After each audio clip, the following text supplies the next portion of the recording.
This is a meeting of the Madison Advisory Budget Committee. It is July 16th, 2024, 6 p.m. We have in attendance myself, Sharon Schilling, Joe Dame, Rick Judkins, and Josh Shackford.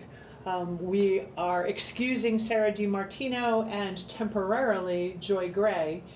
She is running late. She may or may not be able to join us. Would someone like to lead us in the Pledge of Allegiance? Anybody? Anyone? Sure. You just gotta give me a minute to get up. Yep, that's. All set? I'm up. I pledge allegiance to the flag of the United States of America and to the republic for which it stands, one nation, under God, indivisible, with liberty and justice for all. Thank you.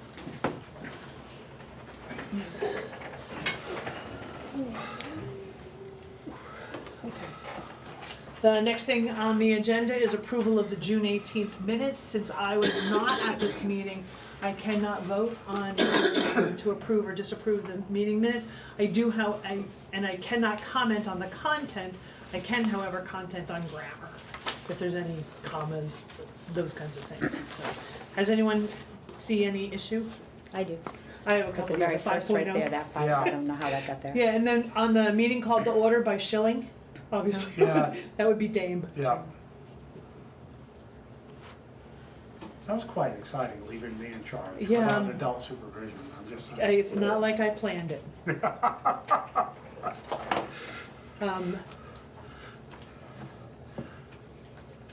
Does anybody have anything else? Because I have a couple. I do have one question for clarification, and you guys can let me know if, and Linda can maybe check her notes. On page 5, underneath the pictures where it says Gray asked if there is a ballpark cost on repair for the current coolant leak issue, there should be a question mark after that. And then it says no definitive number has been obtained with a plan to use it sparingly. It is doubtful that the issue would impact the trade value. Is there somewhere in the notes who actually said that, or where that response came from? Do we know? Oh, I can't remember. I can't recall. I don't remember. We spent an hour and a half, I think, discussing the road grader, pros, cons, and options. So I can't remember exactly. I don't know, I may have said it, I don't remember. Yeah.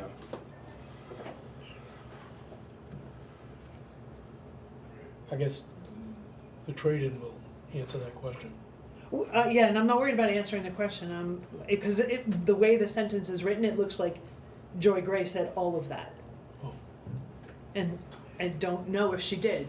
I think all of us discussed it. I can't read. It was an open exchange. It was an open discussion on all of the greater, Okay. Costs and trade-ins and Yeah. that type of thing. Okay, then we'll just leave it that way. In the bottom paragraph where it says, concerned that the technology of the machine will prohibit repairs to insert the word be, made in-house, just like a personal automobile as stated by Gray. Mm-hmm.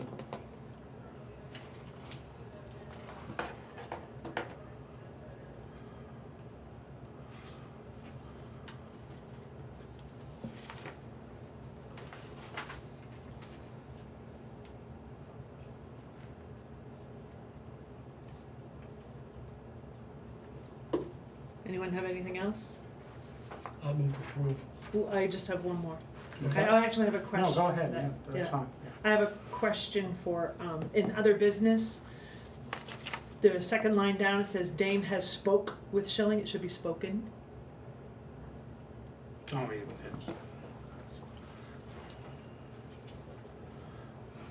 I'm not sure I would categorize it as having instructed you to put the appointment, but regardless, it's No, the that's, same effect. And then it says King will be added to the email chain, but there's no email chain discussed in this other business, so I don't know what that means. Oh. That he would be included in this when you guys get your packets on For this meeting, was he? for, yeah? Okay.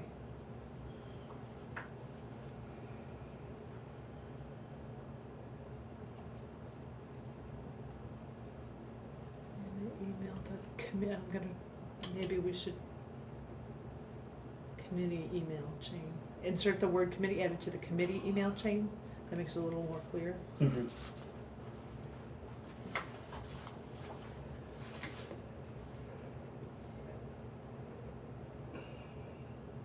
Okay, anything else?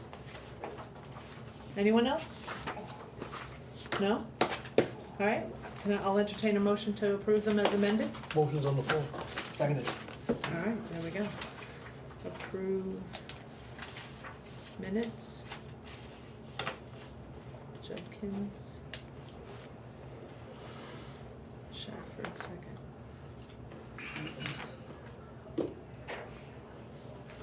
All right, Before we go forward, Is there a vote? can I make another motion? You got a motion? oh yeah, we have to vote. All in favor, say aye. Aye. Were you gonna vote or not vote? Oh, I can't vote, 3-0, 3-0. sorry, So you abstained because you weren't at the meeting? because I last was night? not at the meeting.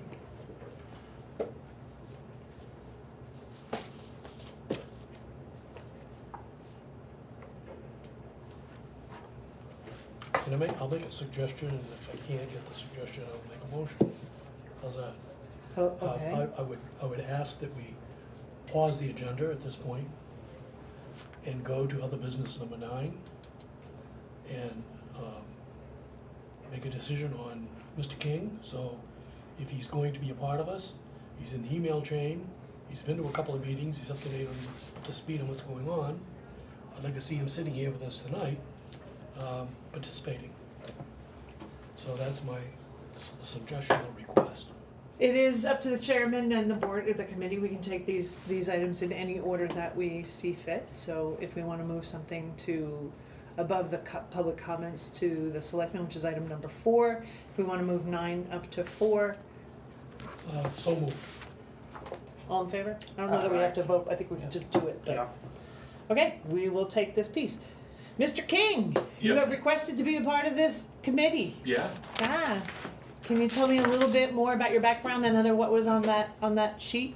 Because I'm sorry, I don't know you from. I've been a lifelong resident of the town Okay.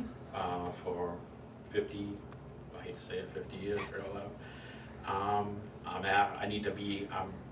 trying to become active in the town politics a little bit, and I'm trying to get my feet wet a little bit to see what, instead of just sitting back and letting things slide, I'd like to be more, Hands-on? yeah, I saw the hands go up, I Yeah. figured that was. these. So why the budget committee, why not? Well, you had openings, and you seemed like you could use some help Okay. at that time. I don't know if that's still the situation. Right, And it seemed like there was a lot of interest. So I'm interested if there's an open seat. okay.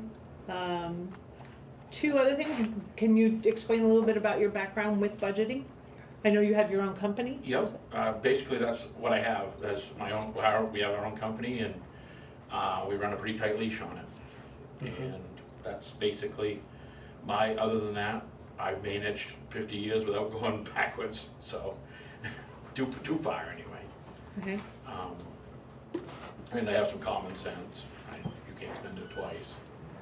And I have some opinions of how things ought to go. come on in, don't be shy. Two questions, one is that, I watched the minutes, or watched the video from the last budget committee meeting. And I was, to say, a little concerned about the interruption of the committee members. So, but I don't fault you, because I don't believe that there was a chance to express any like procedures or rules and regulations, those kinds of things, and so. It seemed like an open floor, so Right. that's what, and I don't have a problem speaking up if I got something to say. Right. So the meetings are not necessarily an open floor. They are a committee hearing or a Yeah. committee meeting. So there are proper times. If you wish to speak, nobody's probably ever going to stop you from speaking, but you will need to raise your Right. hand. And well, once you're if you're part of the committee, that still to be recognized, so that we're not cutting people off or cutting others' thoughts off, that kind of thing.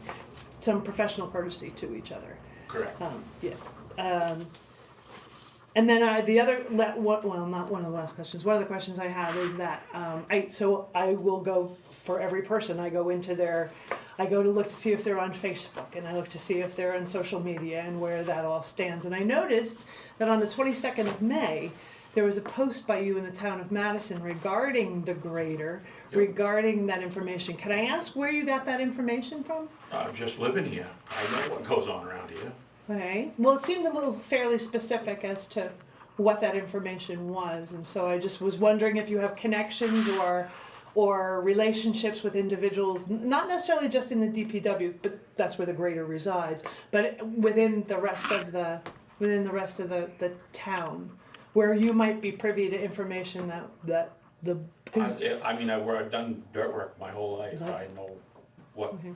things, like, you can, just obvious things that I see and pick up on, so it's not, it's not like I just fell out of the sky and didn't know what was going on.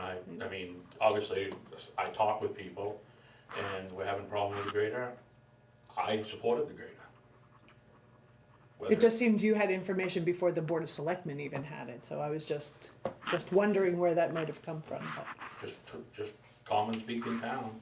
I didn't realize that the selectmen didn't know what was going on, and I apologize if they didn't. Well, they may have had some Yeah. underpinnings of it, but Yeah.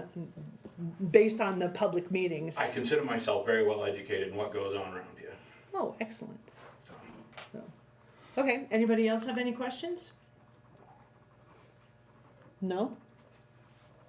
All right, then I guess, Mr. King, I have the right, well, and I know we'll address the other issue that came up in the last meeting, but I still, as a chairman, have the ability to appoint you to this board, and we just send the paperwork to the selectmen and they sign off on it, Linda, is that correct? Okay, so if you'd like to grab a chair and come up here, Okay, come bring your stuff. can I and- sit in one of those chairs Yeah, you over can sit over there. All right, Yeah, you can sit anywhere you want. all right, that's what we'll do then. Thank you. All right, so Elwin King is now a member of the Budget Advisory Committee. Or Advisory Budget Committee, ABC. All right, moving on then? Anything else that we wanted to take out of order? That's it. Okay, so I did want to address that I had sent Joe a letter because I was still on convalescent leave, and was not able to attend the Board of Selectmen's meeting, and so I sent him a letter and asked him, and I believe that I've sent you all copies of that letter as well, and asked him to read that publicly into the record with the Board of Selectmen. Really what it comes down to is, I was concerned that the Board of Selectmen disregarded some of the policy and procedures, not necessarily policy, mostly procedures, with regard to a purchase that large. I know that it closes in on almost $500K to purchase a new grader. It is a significantly important decision to decide to purchase a new grader out of sequence from a town hall. I recognize that they sought legal advice and were told, the selectmen were told that they could vote to purchase the grader, but it would have to be ratified at town hall. My concern is that by doing so, they have forced and this is my opinion based on what I saw at the Board of Selectmen's meeting and what I know of the process for the ABC, that they have forced the taxpayers into a corner, because should it not be ratified come the town hall meeting, there are going to be implications for the budget. And I'm not sure that those implications are fully understood or fully explained or fully analyzed. One of the things that I noticed was that, and I don't know that we still have it, is what exactly is the town on the hook for should the town decide not to purchase or ratify the purchase of that grader. There are escape clauses, I understand that, but the interest payments that are currently accruing that have been deferred for the first year will still come due. Those aren't going to be forgiven by Milton Catt. They're going to want that, or the finance organization. They're going to want that first year's worth of interest, unless somebody can show us the wording, the actual wording that says, no, you're on the hook for nothing. The town is on the hook for something. At a minimum, it's gonna be a used grader that we're turning back in, so it will not necessarily be given the $473,000 purchase that we are making now.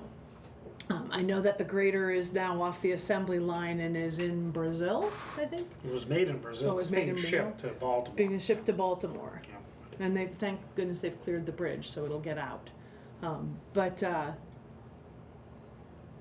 But I'm not 100% sure, and I don't feel confident that all of the analysis was done. In fact, any analysis that was created by Joe Dane, and not from where it should have come from, within the department that, DPW, where that information would reside and would be doing the checking to see what it all entails and what the ins and outs of it are.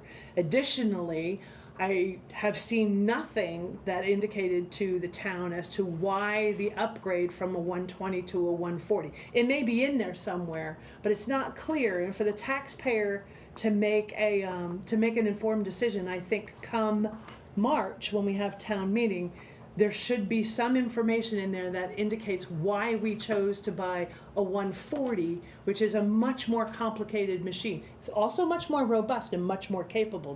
Don't get me wrong. I understand that. But I don't know that we needed to purchase that machine. If it came down to the fact that it was the only thing available, there were going to be no 120s available, then what other alternatives could we have pursued, one of which was contracting the whole thing out.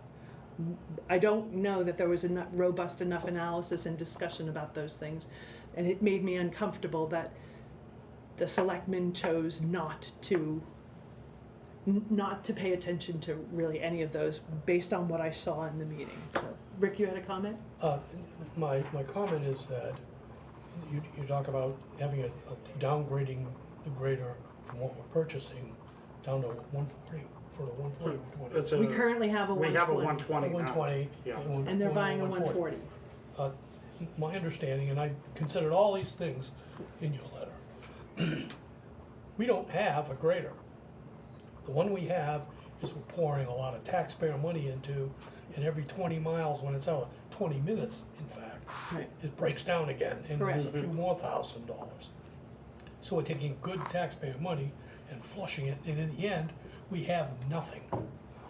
This unit is the only unit that was available, and we just, I guess, happened to just step into it, because if we were to order a new one, a 120, it would be 18 months before we get it. So now we're beholden to getting, being able to rent a unit, and there's nobody here really that does rentals unless you go to CAT or one of the dealers, and There- that's a lot of money. There are other organizations that do, and you can, and we have, the town has rented, and I know that it costs so much, but that's not my point. My point is not to rehash the decision as to why or why not. My point is that there is a procedure for, especially for very large purchases of this nature, and the town chose not to follow that procedure, and in fact then puts the town, as I said, in a corner where it needs to, where if it doesn't ratify it, it has really no choice but to ratify it. Has no choice but to ratify that Well, decision. it can be shot down, and when it Yeah, but does, the the round- municipal, there's a municipal escape clause. Our responsibility will be to return the unit to the dealer, not more than 100 miles. And I think he's within 100 miles. Yeah, I don't know. We are responsible to get it there. If we cannot do that, Do you have that in writing? Everyone keeps telling me that, but is it, I saw the escape clause. We're responsible for transportation Right. back Okay. up to 100 miles. okay, I sent that same information to the entire board by email. By the whole committee by email. And we're responsible, the interest, as you pointed out, is accruing from day one. Right, correct, because we deferred the first year payment. Correct. With I forget the name of the finance company, tax exempt leasing or tax exempt financing. And so we're gonna owe money to close out like the That first loan. year. And the other point is, our old grader is gone, right? We're gonna get the $32,500.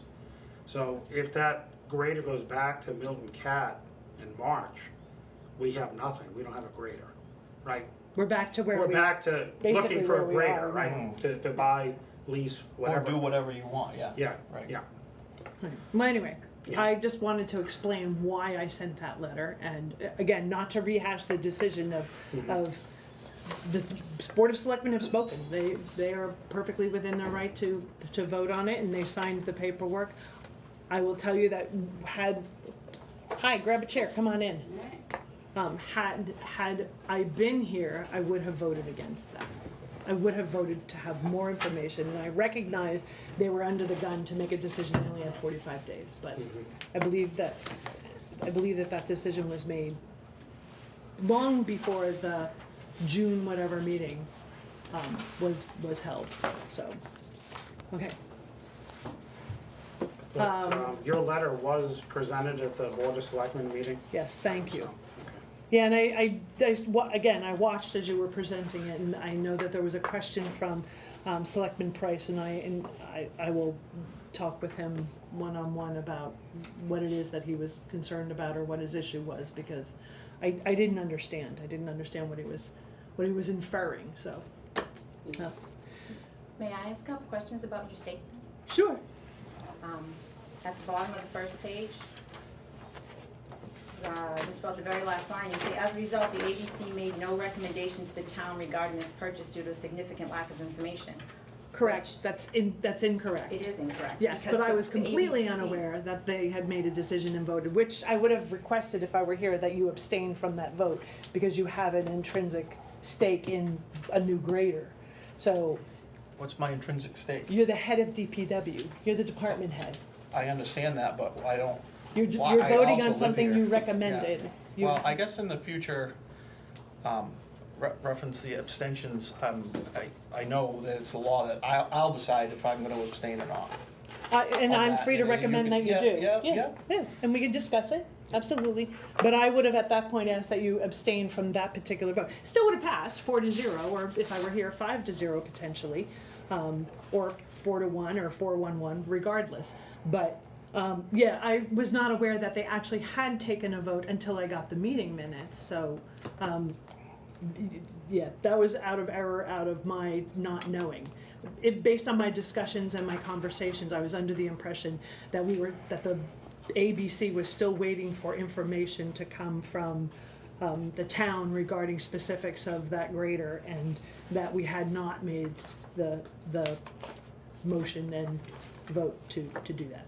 We discussed the grader extensively at the meeting, and we made that vote based on the fact that that grader was a good price, it was a very fair price, and a fair trade-in.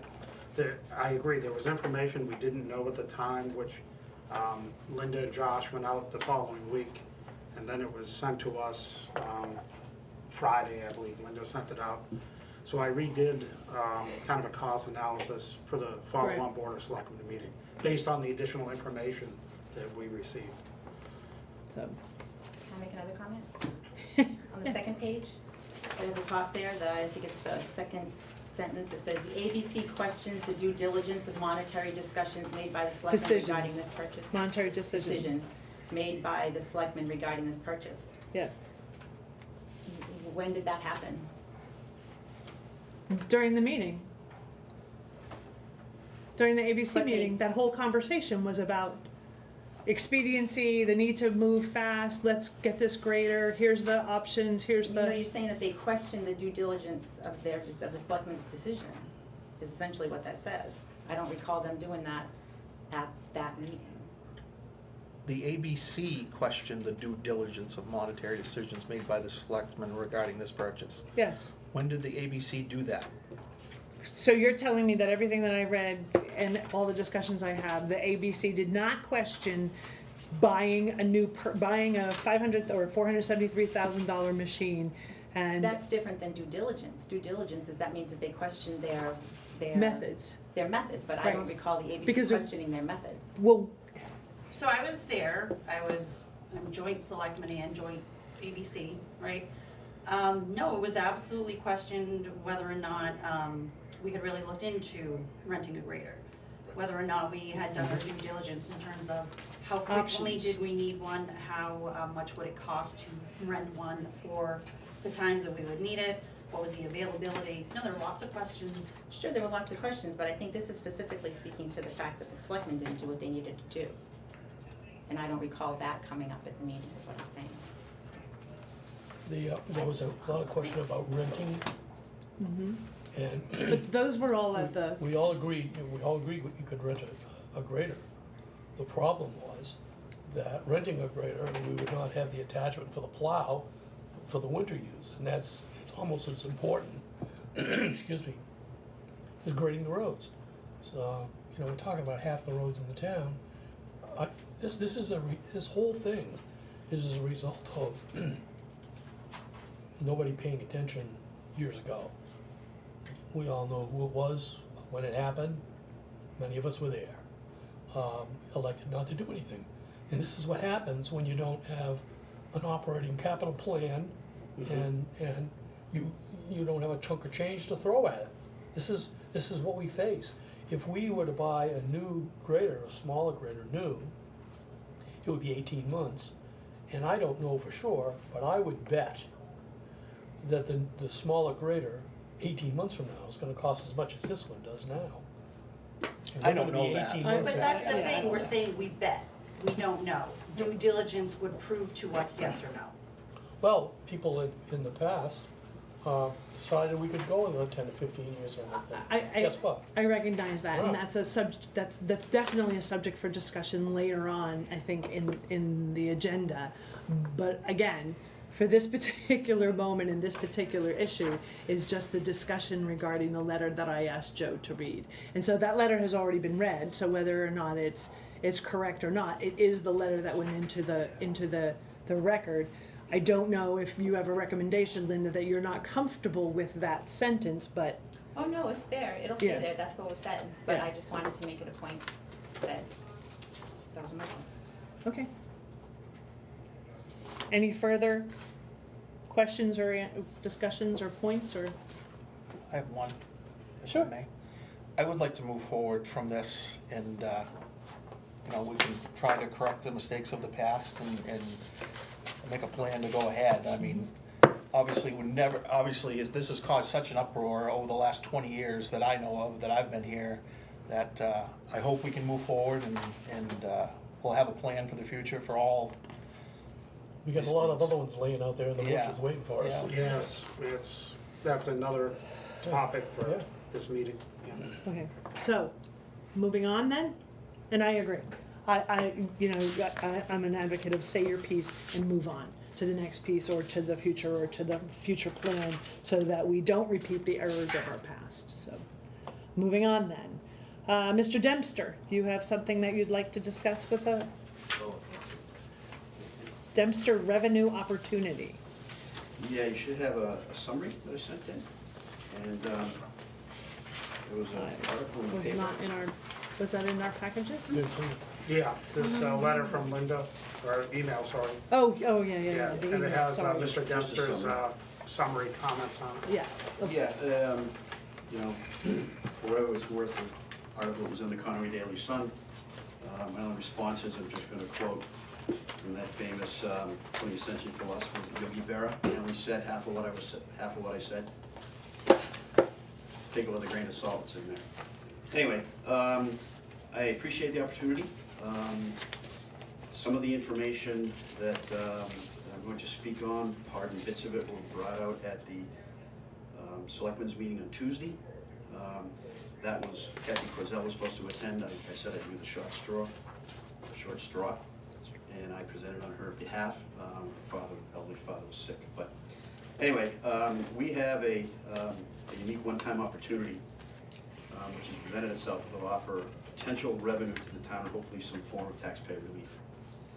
I figured I'd bring it up now before we get into the hot and heavy budget season. give us a chance to sit and think about it. This untapped opportunity is collecting outstanding civil fines and fees for Madison zoning violations, in this instance related to short-term rental properties. As you're aware, the town has been enforcing existing zoning ordinances over the past, I had here in 12 to 18 months, but I think it's been gone back even longer, about 24 months. Code enforcement has been brought in. There've been complaints. They've reviewed them. They've looked at them. They've bent over backwards to try to resolve the zoning violations with multiple voluntary compliance letters. A lot of people responded. A lot of people did not. There are cases that are currently being reviewed by the zoning board from November 23 to June of 24, who applied for administrative appeal with the ZBA. Right now, there are multiple continuations. So the current situation is, I'm going to go through this. There's been over 40 voluntary compliance letters that have been sent. Hey, come on in, talk to us. Let's see if we can resolve this. There have been 16 C&D notifications sent out. 2 owners have ceased. 13 have applied for a ZBA appeal. They were applied for in 2023, and to date, 5 cases have been heard. 5 unanimous denials by the zoning board. They upheld code enforcement's decision. 8 cases have been continued until November of 2024. 1 case was not appealed, and they dropped by the applicant. They then eventually sold that property this week, early this week. One of the cases, the town has filed in Carroll County Superior Court. That is ongoing. It was stated by the select chairman that that case has been settled. There is one case has been denied by the ZBA. It's now being in front of the New Hampshire Housing Court. The latest on that is the hearing of merit, which is October 9th, 2024. To look at what is available for us as a town, what the state statutes are. There's multiple RSAs, 676, which allows for municipalities to collect civil penalties, 676, 17.2 to collect attorney fees and town costs. It's in the Madison zoning, section 2.1, civil fines. RSA 676, 15, seek conjunctive relief, and there's multiple New Hampshire Municipal Association publications telling municipalities the best routes to go depending on the case, how to stay away from some of the pitfalls. I went on the site and been reading them for the past couple of weeks. What's key to this potential revenue source is that in RSA 676-6, each day a violation occurs, it should be a separate offense. And that offense starts when a C&D letter is issued until the violator stops. Per the minutes of the November 15th, 2023 ZBA meeting, ZBA chair and ZBA attorney had said that in case of continuances, cease and desist order stands, fines accrue and the property owner runs a risk. That was voted on 5-0 to continue the case, and C&D language continues to apply pending appeal pursuant to RSA 676-6. That same message was repeated at the May 15th, 2024 ZBA meeting, that if you continue, you have, it's your risk and you potentially face significant fines. What I'd like to pass out is a table. Start here, if you could pass it around. Make sure Linda has a copy. Yeah, there's plenty there. And what I did is I looked at, wait till you get it. I looked at the properties that were issued C&D letters. There you have the property address, the date the C&D letter was issued by code enforcement, Bob Boyd, the ZBA case, and then the ZBA decision. So you can see they're denied, and then you have some of them continued, and then the date of the ZBA decision when it was denied. So for example, case number 2310, ZBA decision was denied on January 9th, 2024. Then next column is the STRC state. That is the date they stopped advertising and operating their short-term rental. And the number of days between when the C&D letter was issued and when they ceased. Daily fine, which is in the RSAs, the cumulative fines, and then whether we went to court, whether we were the defendant or not, and what the status of that is, and when the status date is. And the last two columns are the fines collected and the fees collected. Fines collected are the civil penalties at $275 a day, and the fees collected are for attorney and the town cost.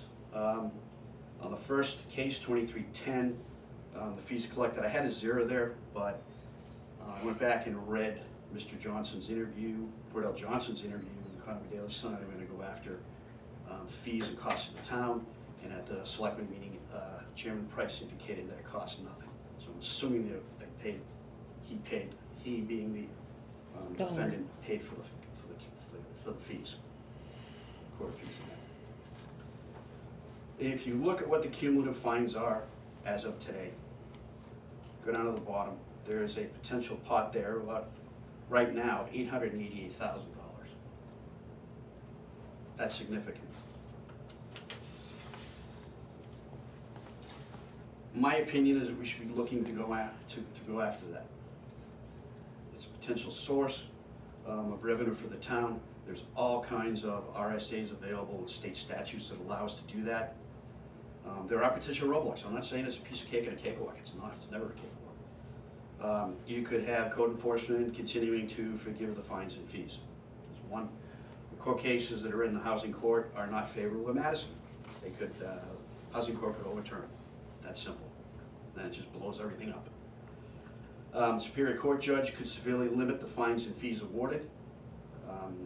That kept on being put out by Mr. Aruda and Chairman Price, that they tried to go to the court once before. They didn't say what court.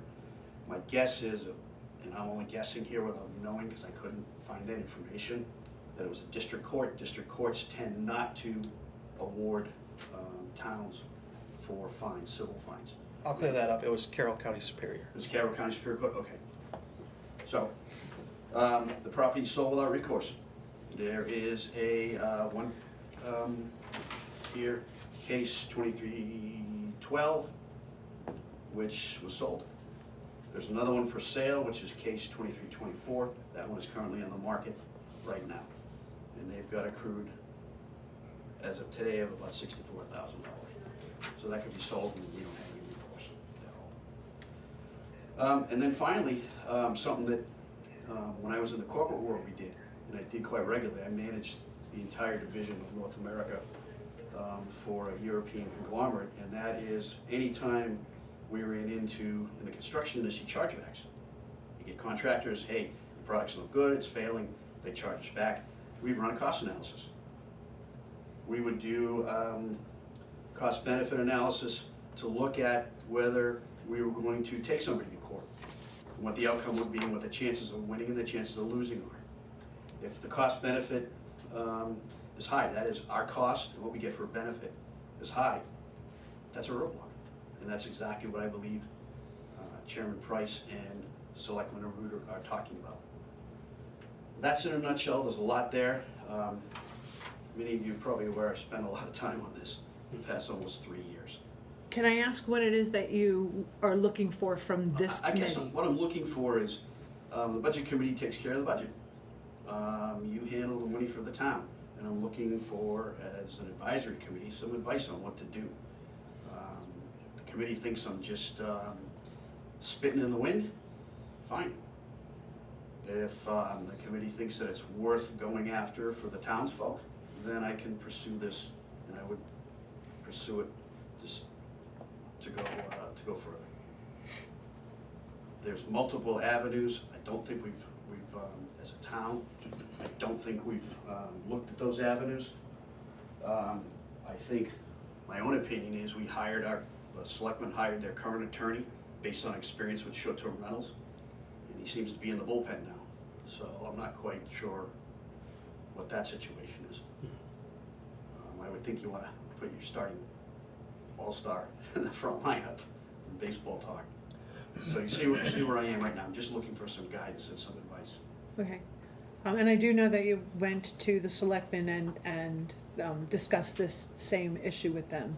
And you alluded to some of the answers that you got from them, which was that most of the courts generally give towns a hard time and don't necessarily want to award those fines. I'm not, from a budget perspective, I'm not, familiar with the fine process and how it works. If others of you are, if you have any comments or any questions for Mr. Dempster? May I respond? Sure. Madam Chairman, I took a look at that, and what I did is, not only did I go to Carroll County, but I love this book, because it gives you court cases. And there are multiple cases in there where the towns have won, and they won significantly. 2004, town of Nottingham was awarded multiple tens of thousands of dollars plus court fees for somebody that they were told to cease and desist, and they didn't for an extended period of time. And the courts agreed with it, and they fined them. The other one was town of Atkinson versus Melbourne Realty Trust.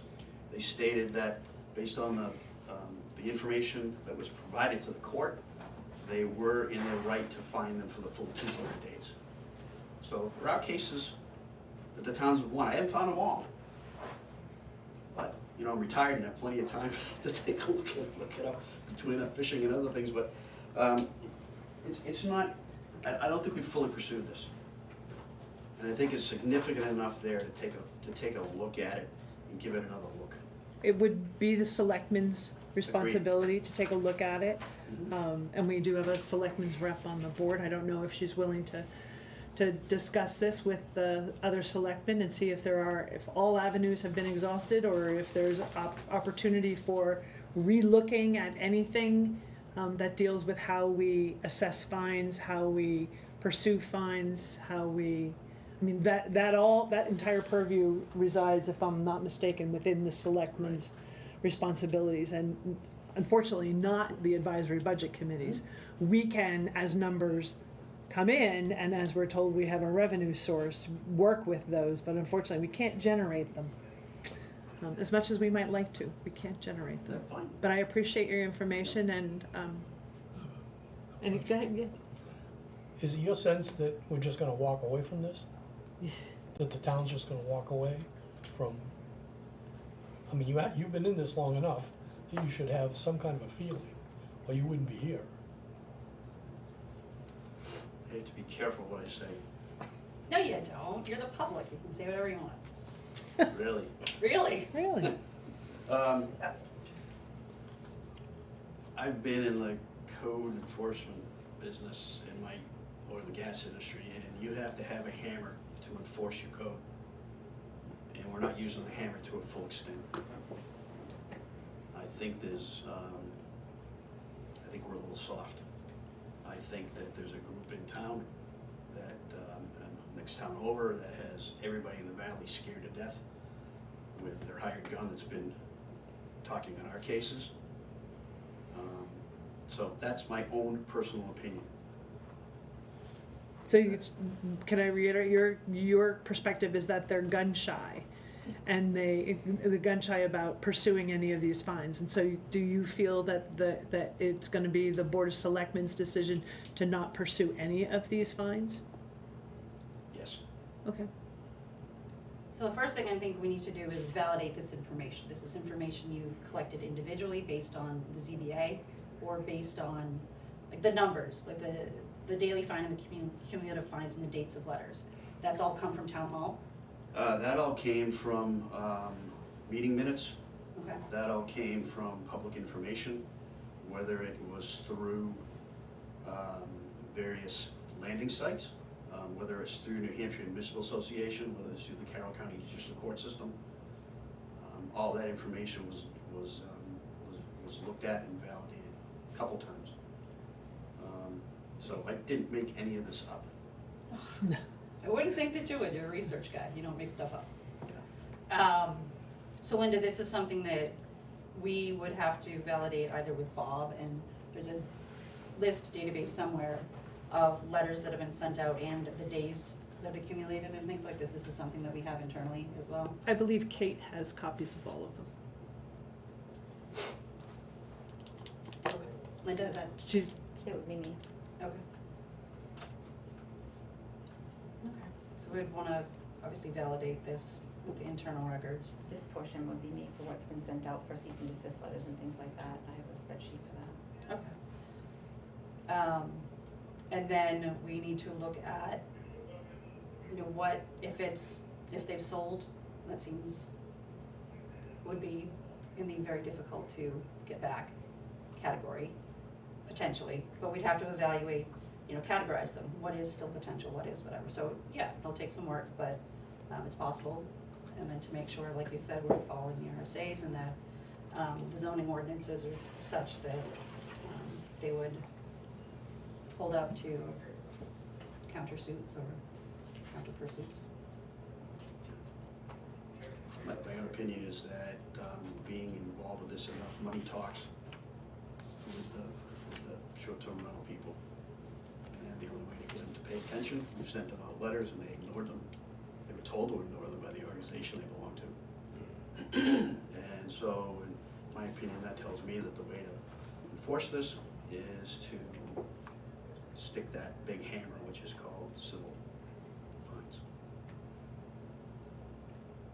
And then would we have town policies on, I'm sure we do somewhere, some town policies on our, how we pursue reclaiming fines and things like that? I'm not sure if there's necessarily a policy. I think it's by think- statute. Just follow, just the Just statute RSAs. directly? Yeah. Okay, But about the only way you're gonna get it is to attach a lien to it, and when they sell it, they have to clear that lien before the property is sold. That's the only, if you're not getting any of this back as the sale goes through. right. And there is a cost to attaching the lien as well. There is a cost and there is, You aren't gonna, there you is aren't gonna guidelines. just get $70,000 out of somebody, just the, No, there's a process in there and a procedure under Yeah. statute 676 on how to do that, and take that to your city clerk and apply as you I would mean- tax lien. exactly. You just apply it as that, and they have to cover it, or they don't get sold. Yeah. It doesn't apply as a tax lien. It would just be a lien on the property. It No, wouldn't have I'm- anything to do Yeah. with taxes. Not You're tax. absolutely right, I'm saying something similar to tax Right. lien, you don't pay their taxes, you put a lien on the property, you're right. and so we're talking about ZBA decisions that are continued, that means they're still in process? Yes, Okay, so we wouldn't necessarily be making those a high priority. That we know if it's confirmed denied, that would be easier to go after than say a continuance. Okay. Anything else? Uh, Okay. I just find it astounding that we chase down residents for civil forfeitures for their dogs because they don't register them successfully, I might add, to the tune of $62. And we're sitting here looking at potential $888,000 and doing nothing. I just can't get my head around that. If there's that much money involved and we can find someone who specializes in this, who's willing to take it on, I think we should do it. I don't think it's gonna put any more burden on the select board or anybody in the community other than the people who have to substantiate the information. That's a lot of money.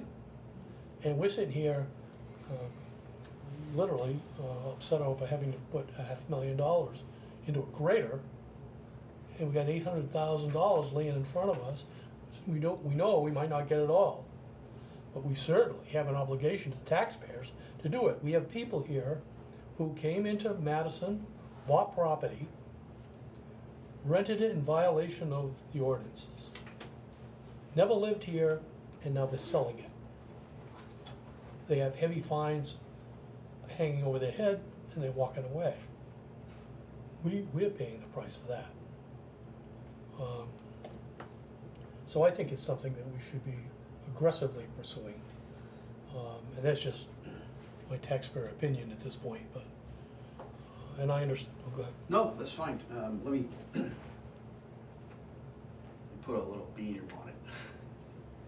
those fines by the second week of September will hit $1 million.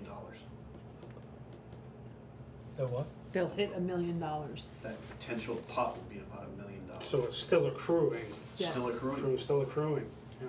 still accruing. So of the ones that were denied, that again would be some, ground to stand on, it's 343,000. So it's not 800, it's a $500,000 less than that, but it's still, they're out there, but the official denied are about 343,000. And then the one that is listed as settled was 20, so that's not a huge amount off, but that's down to 323. So, again, we just have to be realistic and wrap our heads around what numbers we're actually talking about right now that we could pursue right now. Yeah, and let me, just was thinking here out loud, one more number to consider.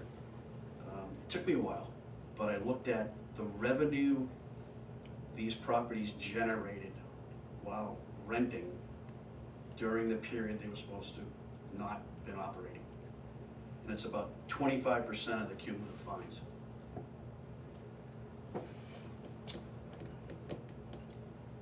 So there's a significant amount of money made. How did we determine how much they were making?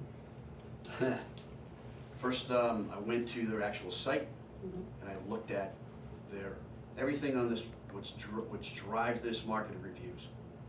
So a review is somebody staying in, read a review, and the matrix is that if you have so many reviews, you become a super host. Yes, thank you. You become a super host, and then your place gets put up first, and that's the first thing they see. So it's very critical to have these people get reviews. So I looked at the reviews between the period in which they were supposed to be shut down.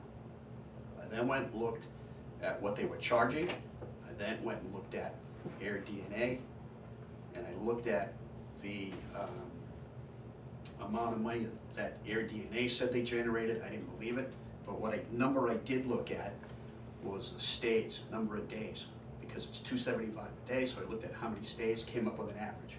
The number I had for all of these is probably a conservative number. And it came out to some of these places. There's one on here that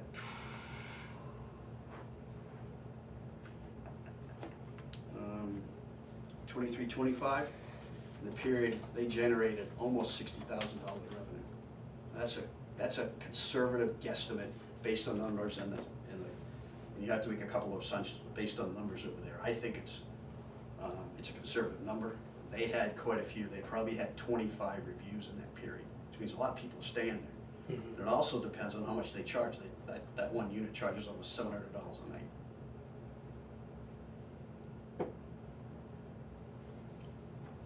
They hold those cards close, so you gotta really dig. Yeah. And that's doing that for 3 years. Yeah. That's a multi-family thing. Again, we wouldn't know if it was 3 families staying there and all 3 families left a review for that time. You have said to it's kind all of, about the reviews. yeah, and what you don't know There's give and also, take. Selectman Gray, is that, how many days they stayed there. So that one review could have been for a week. I assumed it was a weekend, so 3 nights. That's a pretty safe assumption. Yeah. What you're seeing around town. Yep. So, Okay? Anything else? Anything from you? Anything else? I think I've said enough. Okay, well, thank you for your Appreciate input. time. And I guess we'll see you tomorrow night. Thank you very much. Thank you. All right, next on the list is the equipment vehicle inventory.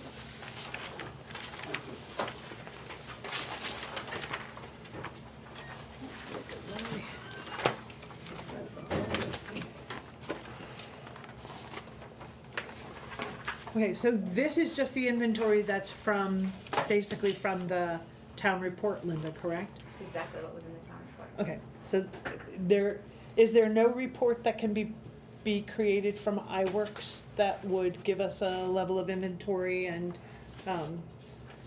more information than, just because the grader is from, say, 1987, did we acquire it in 1987? Like how many, and I'm only using the grader because it's the lowest one on the list down there, Right. it's the oldest. So this is, Dave just did this today, Okay, real quick. He did a fleet report this is from my work. okay, And we didn't, obviously, couldn't get all everything.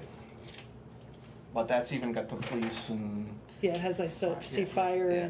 and Oh, police. you know, that doesn't have the What's TS? transfer station. Transfer station.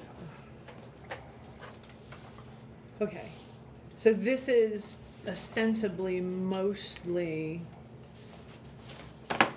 the same information that's on here, except it does have, and I'll pass this around, it does, I only brought one copy? It was last minute this afternoon, so. Right. But it does have the condition, new, fair, good, poor. Yeah, that's the information we need. Right. Dave and I are I'll working let you guys together, look we're at gonna this as well. try to build a list of kind of priority, you know. I asked him to do that real quick, and I'm sure he could be more in depth. Yeah, well, because, and the DPW is not the only department that has this issue, but it is the department that has the most vehicles. There are, of the 18 vehicles, or 18 equipment assets, let's call them, because I don't think a wood chipper is a vehicle. Of the 18 assets that you have, 11 of them are over 10 years old. Right? So at some point, they're going to expire. Their useful life is going to be non-existent.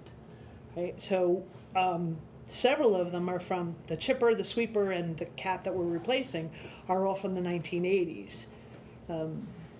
There's a trailer from 1999. There's a Peterbilt from 2005.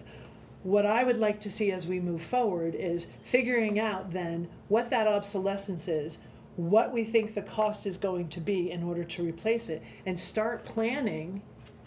And if we have to implore upon the selectmen so that they don't say, no, we're not gonna put that $50,000 from the warrant article or from the request, we're not gonna put that in the budget, that we explain to them the severity of the issue.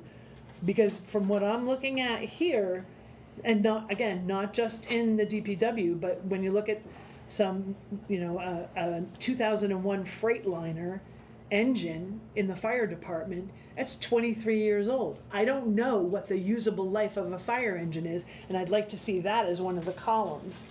Like, what year would you expect that, or would you plan for obsolescence for this thing? If it's 2001 and it's 20 years, there should be a column that says 2021, we need to be looking at purchasing a new engine. If we don't have to, and we can put it off, because the one we have, whatever equipment it is operating correctly and operating well with very low maintenance costs, then so be it, woo-hoo, we kind of are able to kind of put that off. But if in fact we are, as we're going along, as with the grader, it starts to experience issues, then we need to be planning, and we have to make sure the selectmen don't not do that.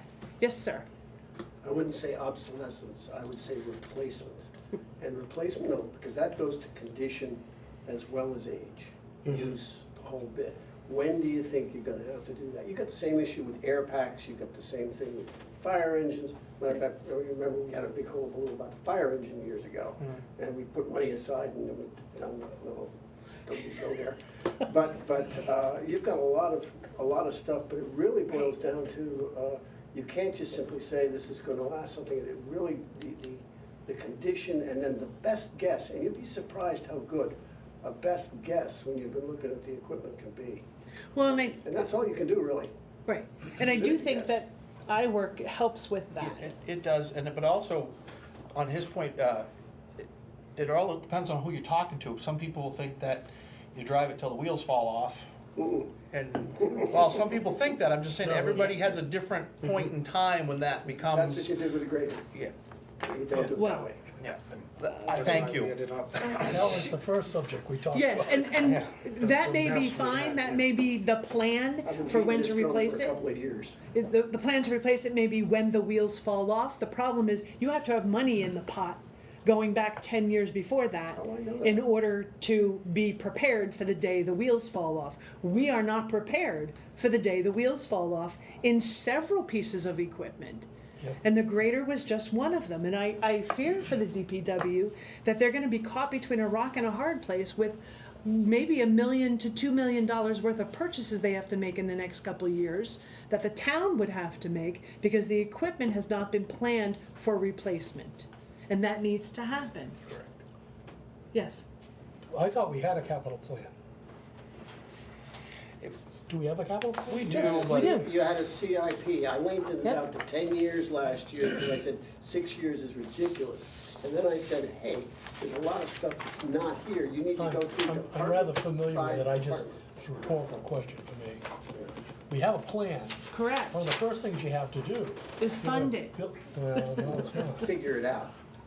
Well, you can lay it all out like this, but you also have to define what a capital project is. Not all these things are capital projects. That's simple enough, you just determine a value that you say, below that is operational, basically expense, above that, it's a capital type of thing. Right, and that goes for vehicles, Yeah. and also goes for buildings. I mean, all of a sudden you come up with the need for a roof. and That's Or a you got capital. or you got know, air well, you know handlers, you some got infrastructure. generators, you got all kinds of that's the stuff. biggest one, we're not, So, yeah, Okay, so so. can we do this? You can eliminate a lot of this, because once you set the standard, just say, capital project, capital vehicles, 50,000 or more, say, that's the, Arbitrary, just, yeah. and you work from there up. I would argue that is way high, too high. You Well, need to get I'm more just, down I the just an grass. example, if you put it down lower, you're gonna be buying, police cruisers on a capital project, that's not something, Well, It's a in essence, capital. we've been doing that, though. That's been on the plan, on there, is to Oh. figure out where your cars go.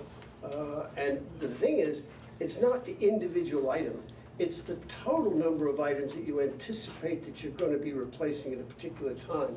And you get to look at the overall costs of the money, and that determines how big your reserve needs to be, how much you have to ask the taxpayers on an annual basis. If you don't get down into somewhat of a granular level, your reserve is not big enough, and you're simply saying at that point that you're going with luck. I worked with municipal capital plans for 40 years, so I understand that. One of the things we did try to do is stagger some of those, where you Of can course. stretch out, a year. course. Yeah. Right. And once you get the plan set, you have to keep it going. I'll tell you what my view is, the biggest problem with the capital plan here has been town meeting. Comes to the floor, you wanna put away 50 grand, it's scheduled on this capital plan. Somebody gets up and says, I make a motion that we reduce that to 25,000. Everybody's tired, you wanna go, yeah, okay. So all of a sudden, you have less money. If you project out 15 years on a vehicle, an amount of money to cover what you believe the next cost is going to be, you're never gonna meet it, because as you're putting away 50,000 a year, the cost of that vehicle's going up. This grader was a great example. But you're gonna have a big chunk of money to throw at it, and the pain's gonna be a lot less. But that's also why you revise it on a continuous basis, because you don't sit there with static values. Correct. And Yeah, so, you're I right. mean, So that's why I think the definition, agree on some kind of a definition, just to start building it, and then you can add on all the well, other things. that's it, and there'll be things that are way off beyond 10 years, but you'll have them as footnotes at the bottom that says, hey, this thing's new, we project it's gonna have a 20-year life, doesn't hit this thing yet, but you're gonna have to replace it still, it still needs to be there, even though it's way the hell ain't going out. That's correct, I understand. And I think we discussed this, and Josh and I were talking about this with the grader. If we'd have taken and I hate to keep going back to the grader, but it's the greatest example we're working with. If we'd have done something with that grader 10 years ago, we got a lot more money for it on a trade-in. And brought, And and you have to think about that, you have to think about not running them into the ground when the useful life for us is up, trade it or upgrade it. One of the things I liked about that grader was the simplicity of it. One of the things, though, that I think then that this committee can do is besides asking for the information, is helping the department heads who have to defend a $50,000 warrant article at a town meeting, and have them have the proper, I don't want to call it ammunition, but proper information, so that when it comes up and the voters are like, well, why can't we just use $25,000? Well, because here's the ramifications if we cut this back. here's what happens, and here are the things that can't be done when you cut this from 50,000 to say 25,000. I think armed with that, with specifics and ammunition of that sort, where it lets the townspeople know that by voting this down or by removing money from this warrant article, here's what you're doing to the town. You're putting us in the position where 10 years from now, we have to come up with $500,000 to buy a brand new grader. Okay, and so nobody's gonna like that. Nobody wants that to happen. Nobody wants that tax bill to show up on their doorstep. So I think this committee needs to work with those department heads, specifically, whether it be the fire department, the highway department, or, the police department, solid waste, and even the town for the general building, like the air handler goes, those kinds of things, in order that if there's gonna be a warrant article, that there's plenty of information at town meeting to impress upon the citizens to vote for it. Yeah, I mean, there's the obvious piece of people need to make an informed decision, they need the information to do so. Right. Then there's the kind of anecdotal way to look at it, is it's an episode of Shark Tank. You have to have your facts, your figures, your numbers. You're asking for someone to invest in you. You're asking for the voters to invest in all of this equipment. We have to demonstrate to them why. Provide them the return on their investment.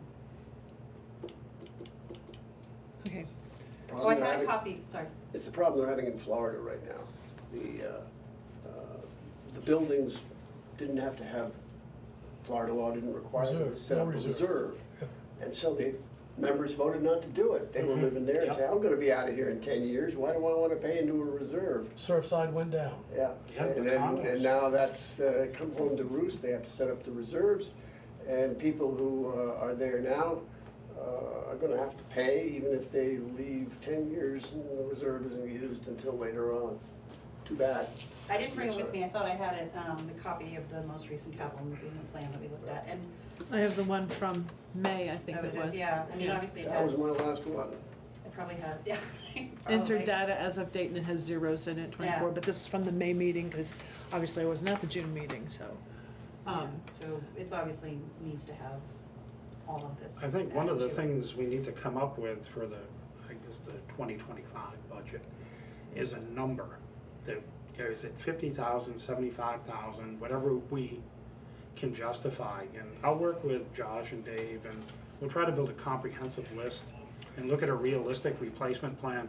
There's some older, like Kenworth trucks in here, or the snowplow trucks, that kind of thing. What are we looking at? Maybe another, 3-4 years life out of that truck, and, we, again, to get a good trade-in value to minimize, Try to stagger it out. try to stagger it out, and, I'm not sure what a realistic number is. I think probably 50K a year is a good starting. Well, I think that, Point, think the list and the prioritization has to drive that number. Yeah, but I'm I just don't trying think to, we what ballpark are we looking Well, at? I think Yeah. we're looking at a much higher number Yeah, than I 50,000 don't know. dollars, I'm sorry. Do you think so? I think with Yeah, the I think number, you're looking at a much higher number. Yeah. I think, By the time you put the fire department, police department, Well- this building and, the roads, police department looks like they're doing pretty good. Their oldest vehicle is from 2019. they are the ones who had the most stuff in there. Yeah, Because they had cars, and everybody knows that cars die after 3 or 4 or 5, 6 years. So, that was actually kind of on people's minds, but the rest of the stuff's all been kind of Yeah. not thought about as much. Right. And, and I get, the squeaky wheel gets the grease, so when issues and problems come up, that's when they get visibility.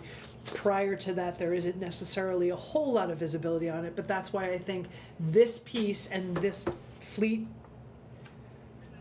equipment listing with additional columns to it becomes so important to be able to match this against the CIP to make sure that, oh wait, we have a 1989 sweeper, what the heck is that? And it's not showing any cost for anything or hours or, the only thing we know is it's a sweeper and it's from 1989. It's still, it's still pretty old. It's 20, 30 years old. But isn't iWorks gonna take care of part of that? Well, that's yeah, what I'm hoping once it I gets wanna all learn populated. iWorks. I started looking at tutorials, I wanna work with Dave, and Yeah. I think there's a lot of information there because, they're putting in the hours, the fuel usage, everything. You know, we Right. just gotta mine that data. Right. One of the big items, and I've noticed it every time I go to the transfer station, there's a 1997 CAD backhoe up there. That I think it's probably hand-me-down from the DPW Yeah. down to John or something.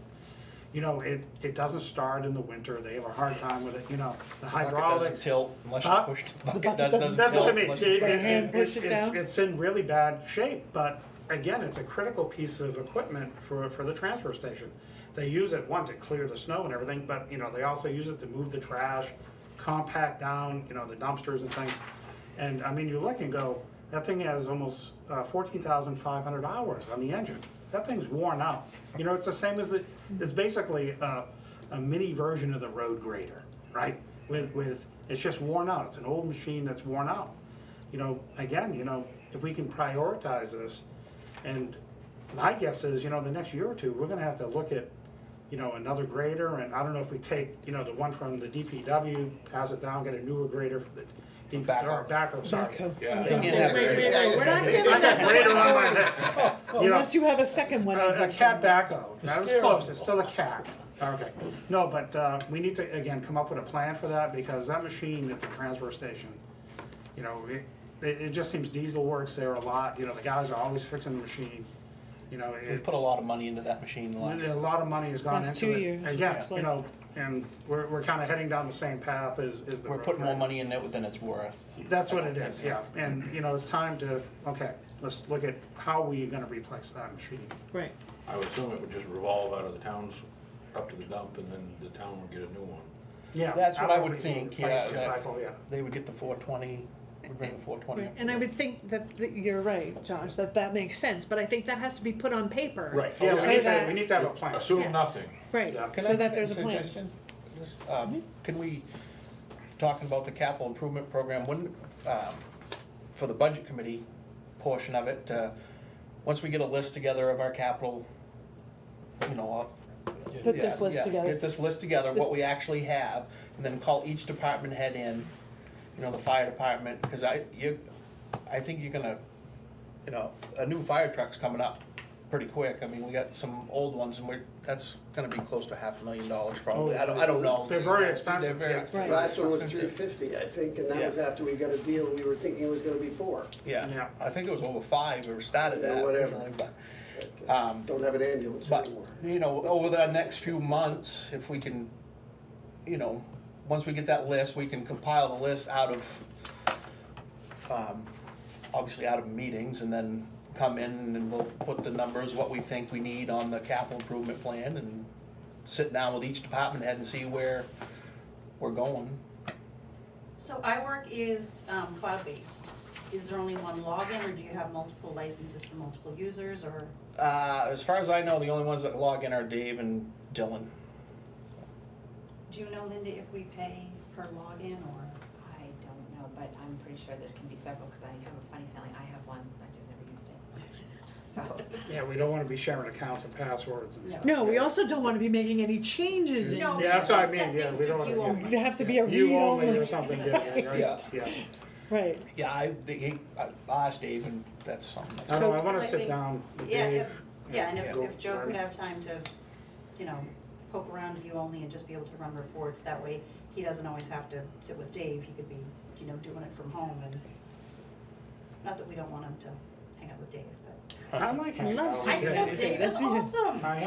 I hang out with the DPW guys all the time. all right, so if I hear what Josh, you're recommending is that we get this as much together as we can, and then bring in the department heads to give us a sanity check on it, and have them answer questions regarding the status of their fleets and or equipment, because this is basically just fleet stuff, it's not any heavy equipment. And not heavy equipment in your world where it's, you know, a grader or something. Heavy equipment like the air handler for the entire building, or you know, if we had a pump for wells or something of those sorts. How old is that pump? You know, is it gonna need replacing? Does the wellhead need replacing? Any of those kinds of things that could be a capital expense for us. So, you know, if we look at anything over $35,000 just for a ballpark to begin with, there are things that maybe are under it, but are important from a priority standpoint and will have an impact, might not have a whole lot of money associated with it, but still has an impact to the town, then I think it should still be included on each one of these. And probably all buildings, because we Yeah, I have mean- town hall, because we have a 30-year-old library, because we have, The only other thing I'll point out is if you do a good job on this, your operating budget goes down slightly. Because right now, you're spending a lot of money on operating maintenance. That if you do a good job on this, your maintenance cost in theory goes down. So there is some positive aspect on the monetary side when you get a real handle on it, because you do a better job. And don't get me wrong, this is a lot of hard work. This is a lot of energy and effort, Yep. and really peeling back the onion to ask the questions. And I think it will serve the town well moving forward. And that way, as we are fleshing this out and getting, we'll be able to have a better assessment of where the town stands with regard to all the equipment that we have. And B, what are the alligators that are gonna bite us in the butt? and where can we apply for grants? And where can we apply for grants, right? If we know If we 5 know years in from now, advance, yeah. yeah, then we can be looking to see if there's a grant from Homeland Security or somebody else that can help provide partial or full funding for it. Okay, so, for Linda's purpose, for our next meeting, what do we need to have so that she can talk to, so from Dave, we're gonna see about getting a more fleshed out version of iWorks that contains more than what's in the report. I'd like to see, year acquired, yes, this mileage, but this talks about gallons of fuel. Is that gallons of fuel per year? Is that gallons of fuel since it was bought? That kind of thing. If you look at this one, see how it says gallons of fuel? Like here it says 397 for a Chevy Tahoe. Is that this year we went through 397 gallons of fuel? Does anyone know? It looks like it's the 2023 Yeah, this is out of fuel the 20 consumption, I'm thinking. for that year. For that year. That's correct. I think one of the issues with iWorks, I mean, I did a quick tutorial online, just looking at the capabilities. We've had it, what, two years now? or 2 so? years. It's August will be 2 years, I 2 think. years. Yeah. I don't know if anyone, we don't have the maintenance records and stuff probably in there. They go back 20 years on some of this equipment. So it's only new data, right? That's right. We've been putting mileage, fuel use, and maintenance costs. So we don't have the historical data yet. Okay. We only have 2 years worth of data.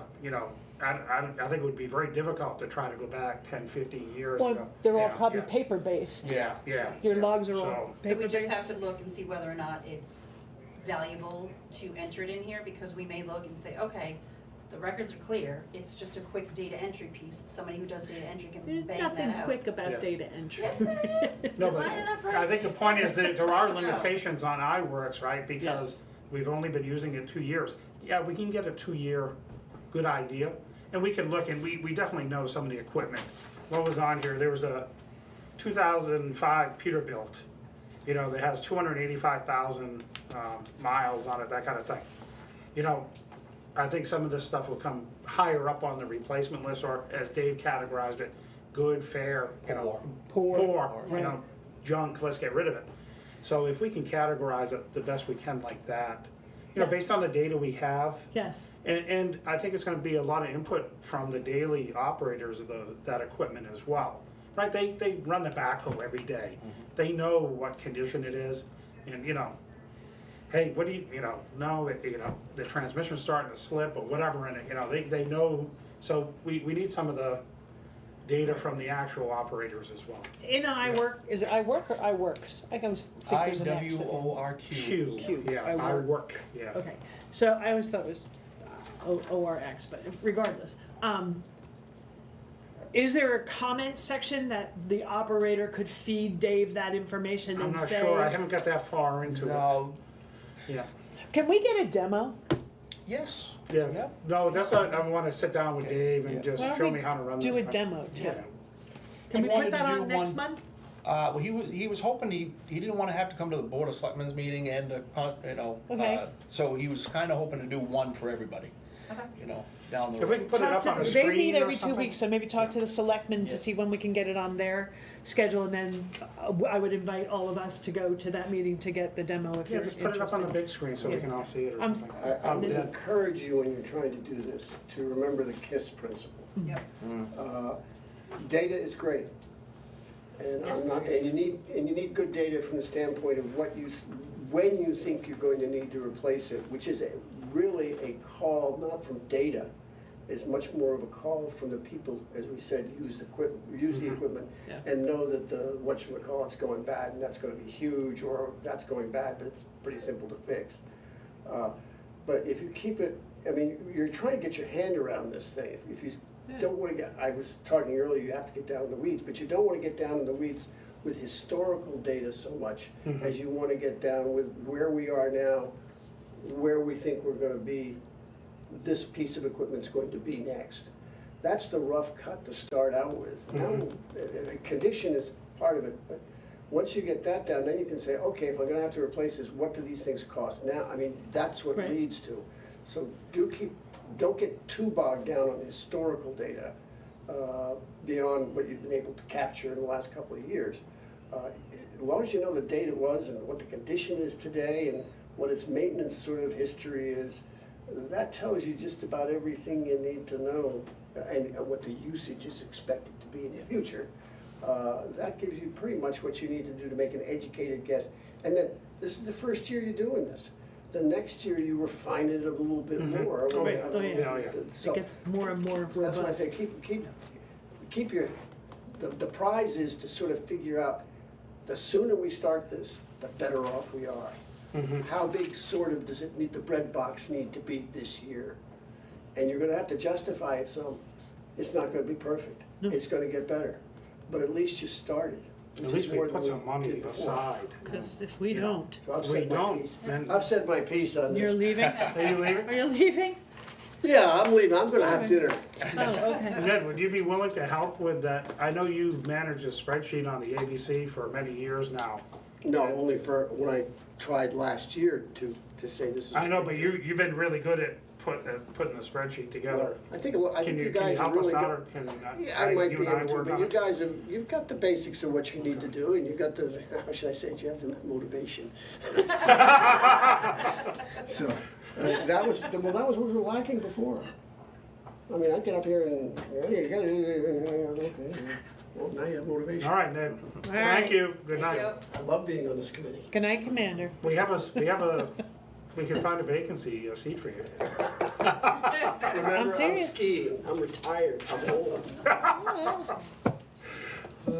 Okay, Okay. so, Oh, one quick note about the fleet report for my work.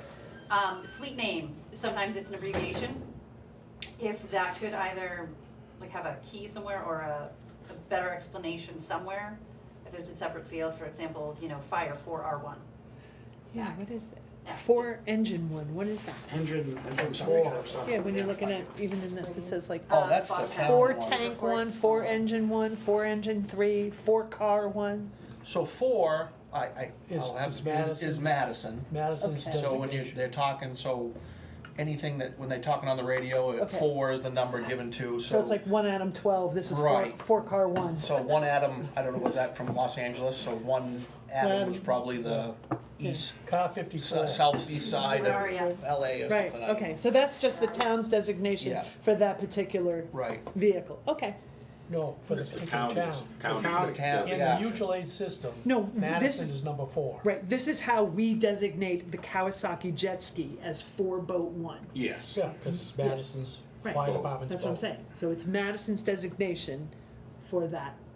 It feeds a different system so that the county knows what they're talking about. All the fire department logo, they're like on the t-shirts, I'll have the 4, 4. Yeah. number 4 on it. Okay, And if it was somewhere, again, if it's preferably in iWork, because it's all in one place, just an explanation of truck 3 is an international that we use for plowing, that we use for hauling, that we use for, because ideally when you have information like this, you don't have to keep asking a person, that it's just right in here in the report, so. I mean, I think code Tahoe, that's pretty straightforward for anyone, but the use of the different trucks and that stuff, like Fire R1, so, yeah. How does that vehicle have 102,000 miles on it? Which one? The Tahoe. And for the- Bob Boyd's truck, Yeah, that Bob Yeah. Boyd's. That was a The hand-me-down, right? 2017, yeah, that was a hand-me-down, right? Yeah, that was purchased from the Pittsburgh Police Department. Okay. No, say no more. Yeah. Just stop right there. It was used when we got it. Yeah. It had a lot of I miles guess on it it did. when we No got it. time to And peddle it- that. I was looking at Well, that one too. it's- yeah.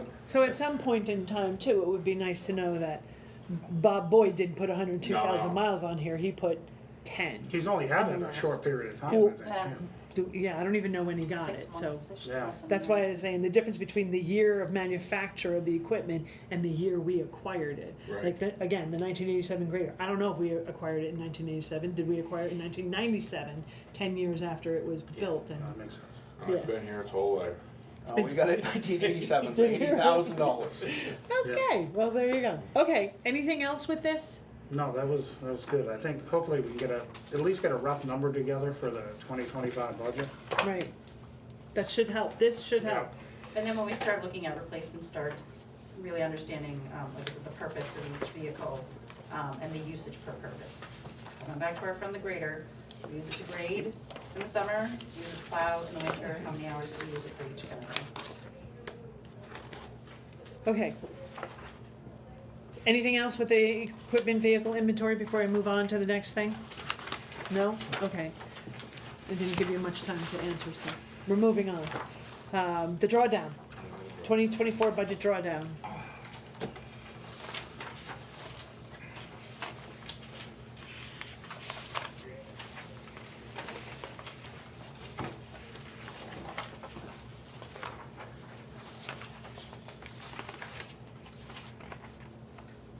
Okay, so there are a couple areas. Specifically, there are areas where we show over budget by hundreds of percents. So and I know that there are answers for why that is. I'm just trying to make sure that we get them. Oh, and because this cut this off, I'm presuming this is the percent of the budget spent or remaining? If I look at this, wait, it's 0%, so that would Spent, I mean think. Well, you don't that's have the spent. last call. I don't have the, well, you have the last That column, last but it just says column, percent of that's budget. spent, yeah. Yep, that is spent. Yeah, this is spent, that's what I thought, I just wanted to make sure. And we are at what, say 50, what percent of the year? I think when we did this 2 weeks, or last Tuesday's meeting, we were 53% of the year. 53% of the Yeah, year? I was gonna say, Within it's line, already within a been July. percentage. So 53% of the year, and we're at about 53.6% spent, so we're Within basically, a point. given the whole thing, we're on track from a total budget perspective. There are areas, like I said, that I think Some of it- questions, and it may just be the way things are entered until they clear. And why there are areas where there's zero spent, those expenses may come in the latter part of the year. Like the under assessing admin, they have 0 out of $1,000 that they've spent. And what are BTLA fees? Board of Tax and Land Appeal, if we had to send, if someone takes us to court on abatement issue. Okay, and no one has this year. No, luckily Yay. we didn't. That's a good thing. Under assessing the contract, I'm presuming those are our contract assessors? Contract is, we pay Avatar $1,744 a month to do our assessing throughout the year, and we pay that much each month, and that's what comes out of that 21,000. Avatar, that's what I thought, that was the Avatar guys, I couldn't remember their name, thank you.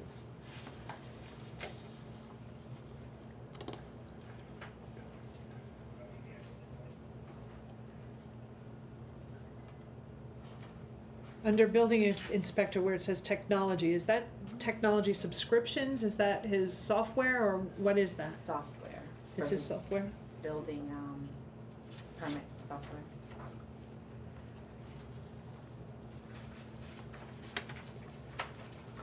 And is that, that's like an upfront, We pay at the beginning of the year for the entire year, so that's pretty Okay. much it for that line. okay, so he'll close out about 90, maybe 92% of that. Okay. And I know postage is going up, so our postage lines are gonna get probably hammered again. Yeah, they just went up 5 cents on Sunday, Monday. Yeah. Yeah, 70, Although, 73 cents now. If the town bought a ton of forever stamps, then you can still use them. We have a meter, but we still get a discount, though, we don't pay the regular amount. Yeah. This But is, it's still fun, we just put an envelope in there and it shoots it through. right, water quality testing, that's the Conservation Commission. They've not spent any of that money on water quality testing? I think they give one check to Green Mountain at the end of the year. Commission. Oh, at the end of the year? Yeah, I think Okay, that so I'm one. just gonna write end of year. So that I don't ask you next month, why aren't they spending their money? Direct assistance, food pantry, you only have half your money? Linda sends it quarterly. Quarterly, okay. So there'll be another. Yeah, we just got a check, thank you, last week, the week before, I think first week in July. So that's probably just not reflected in this yet? Yeah, so, no, it's, yeah, it comes every 3 Well, months. you would've got one in March and one in June, You know, June, end of June, I so you think. got It's two been a this few year. weeks. We've got two, Yeah, half two. of it, Yeah. okay, so two. So we're at 50%. No, and it's greatly appreciated. Absolutely. We've been very busy. On the next page, under the election registration, vital election, it says supplies, we've overspent that by 593, or? Yep, Joy asked about that at the last meeting, and I went and talked with, Michael, and they had to have all of their election absentee ballot, envelopes reprinted because the state made a change. So they had to have them, and we were granted, we had bought them 10 years ago, so we still had this supply had been lasting us 10 years, so we didn't have a whole lot, and it would have been something that would have come up sooner than later. But they had to bite the bullet and buy All all of the them. envelopes this year, so that was not anticipated. I mean, it's not a huge expense, it's under $1,000, but it's just like 593.9%. So that was the explanation for that line. Okay, so it's new absentee ballot printing, Envelope printing. yeah. And, And the amount of envelopes that they bought should last us another quite a few years, so that won't come up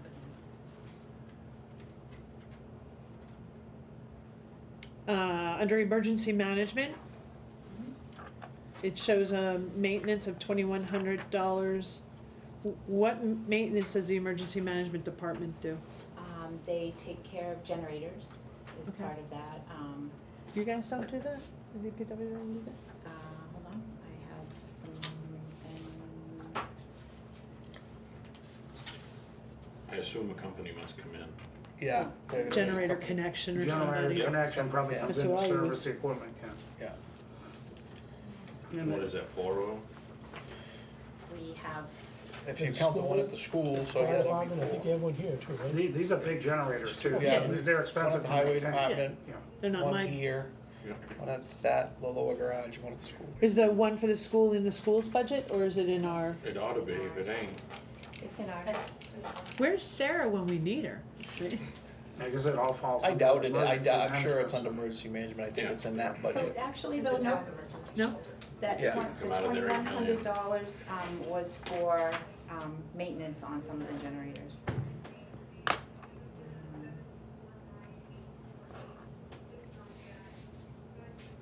Yeah, so. Okay. They haven't spent anything on supplies?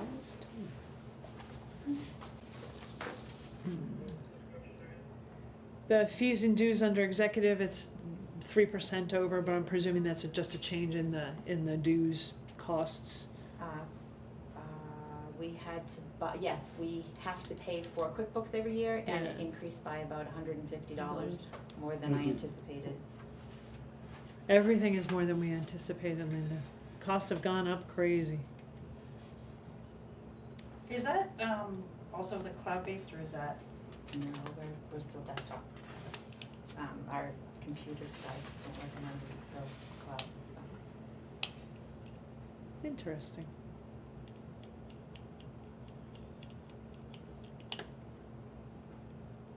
But it's getting more and more expensive to do desktop because they want you to go cloud. Right. Yeah. Well, and at some point, they'll cease to support it. Is it has to? They'll cease to support anything, so we'll be forced to do it.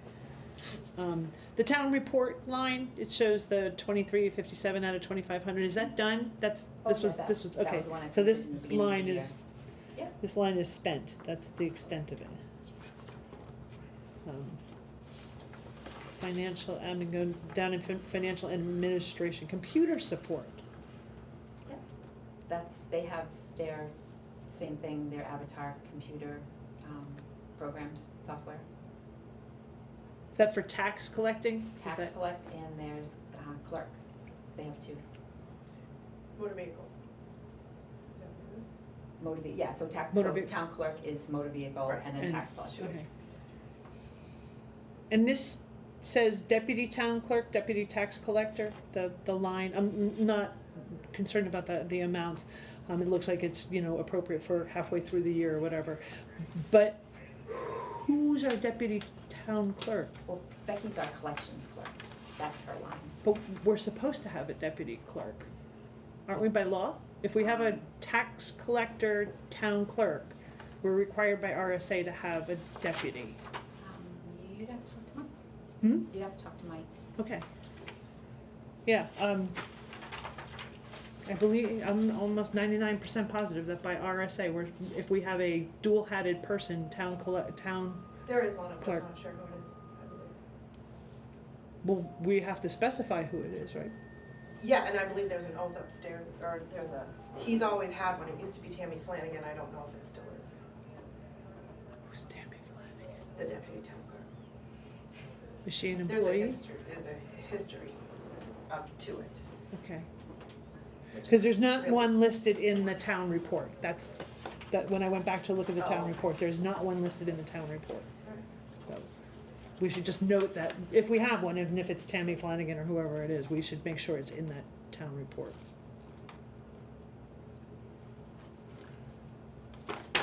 Nobody else has questions, just me? You just haven't gotten to mine yet. Okay. On the page 3, on the top of page 3, under the treasurer, so I know that going back to the May 14th non-public meeting, there was an increase to the payment for the treasurer, Correct. but the original salary, if you will, was $7,500. What else is in that line that makes it $9,300, and where is the increase coming from now that she's gonna be making $10,000? Well, it's higher because we pay her mileage for going to the bank. Okay, That comes out of that same line. 75, so $1,800 in Well, mileage? Yeah, I guess she it goes, is 60 has to go something. to Conway 3-4 times a week, Yeah. depending on Okay. the time of year. And So that's salary plus mileage. correct, that's what that is budgeted in that line.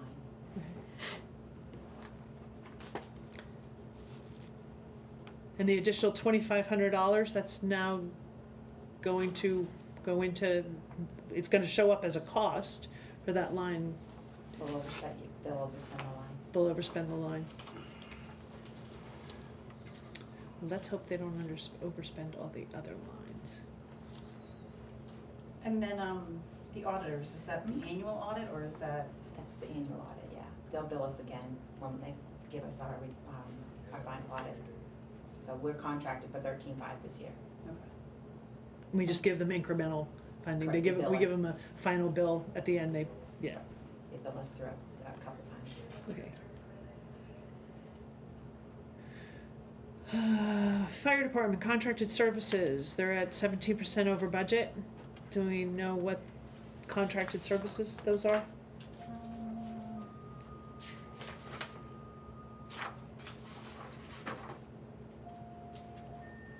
Contracted services, cable comes out of that. It looks like there was a software purchase. Oh, that was probably, that was, iWorks. The fire department's quarter of the iWorks. This year? Didn't we buy it 2 years ago? We. Oh, annual It's an subscription? annual It's an annual subscription, yeah, subscription. Okay. yeah. So each department pays for their piece? I believe that the police, fire, and DPW split it 3 ways. Yes? Yep. Mhm. iWorks has different Yeah, there's different modules. different modules, and they charge you a lot of money for each add-on. They're like Microsoft Office or, yeah. Alright. Is there anything Is- else in that contract services? That's all it was? Well, like I said, it's the cable bill, And there was also, some software here, and I can't, it says ESO Solutions, and I can't remember what Firehouse? that was for. Yeah, so, The Firehouse program, that's still there? I don't know, maybe that's what it is, I'm not sure. Okay. it just doesn't seem consistent with, in all the other places, we have a technology line for those subscriptions, but here we don't, so.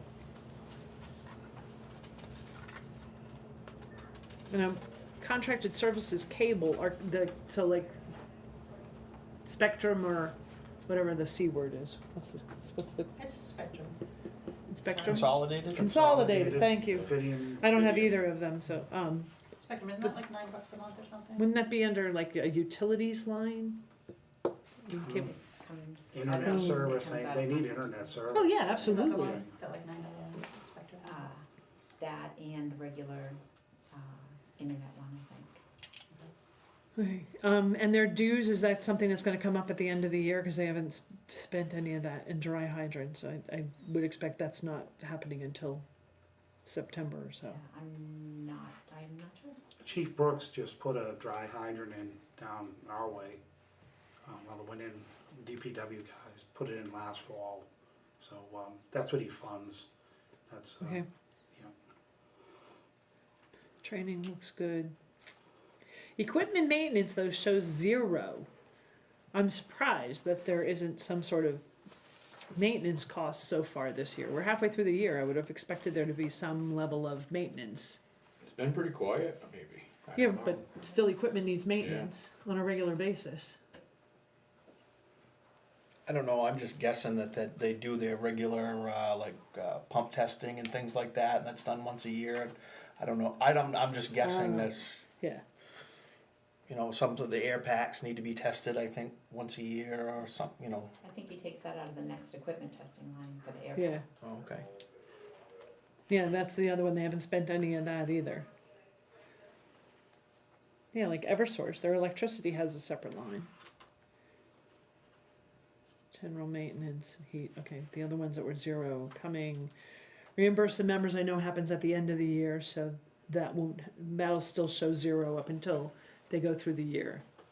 Who do we have mutual aid with these days? Conway, don't we? Do we have mutual aid with Conway? Well, that's a separate, Yeah. there's a couple of different mutual aids, there's mutual Yeah, it's aids with Conway, and then there's the Ospey Valley Mutual Aid, which is several towns, I can't name them all, but like Ospey, Freedom, Tamworth, Effingham, I don't know, is Wakefield in that? Very off Wakefield. Did Eaton. Conway cancel the mutual aid though? Did they withdraw from the mutual aid, is my understanding? I don't know, Ospey Valley Mutual Aid, I think they're separate Conway mutual never aid. been part of Yeah, they're never, mutual aid. Yeah. They're their own entity. I thought we had, I don't know if it was an individual or what with Conway Oh, they'll come if you call, yeah. but, now. well, they will. Oh, yeah, they will, but there was an issue further up, closer to the Conway line, where they were answering a lot of calls for one particular house for us, and they had a discussion about that and straightened that out a little bit, but if we need them, they'll come. I don't know if I that can affected the attest to budget. that. Personal protective gear, okay. I don't think I had anything else on there. Going down into the general government buildings.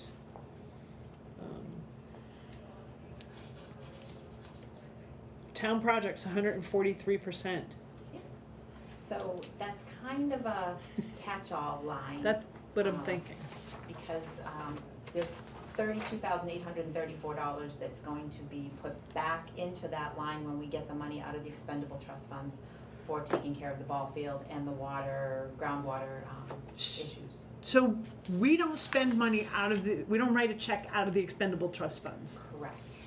We write a check out of the general fund, out of the operating budget, Okay, and then the selectmen ask the trustees of trust funds for a reimbursement of money from the trust fund, and we put it back in to cover these bills. They don't write directly to a vendor, they just write a check to the town, and we put it back to pay the bill.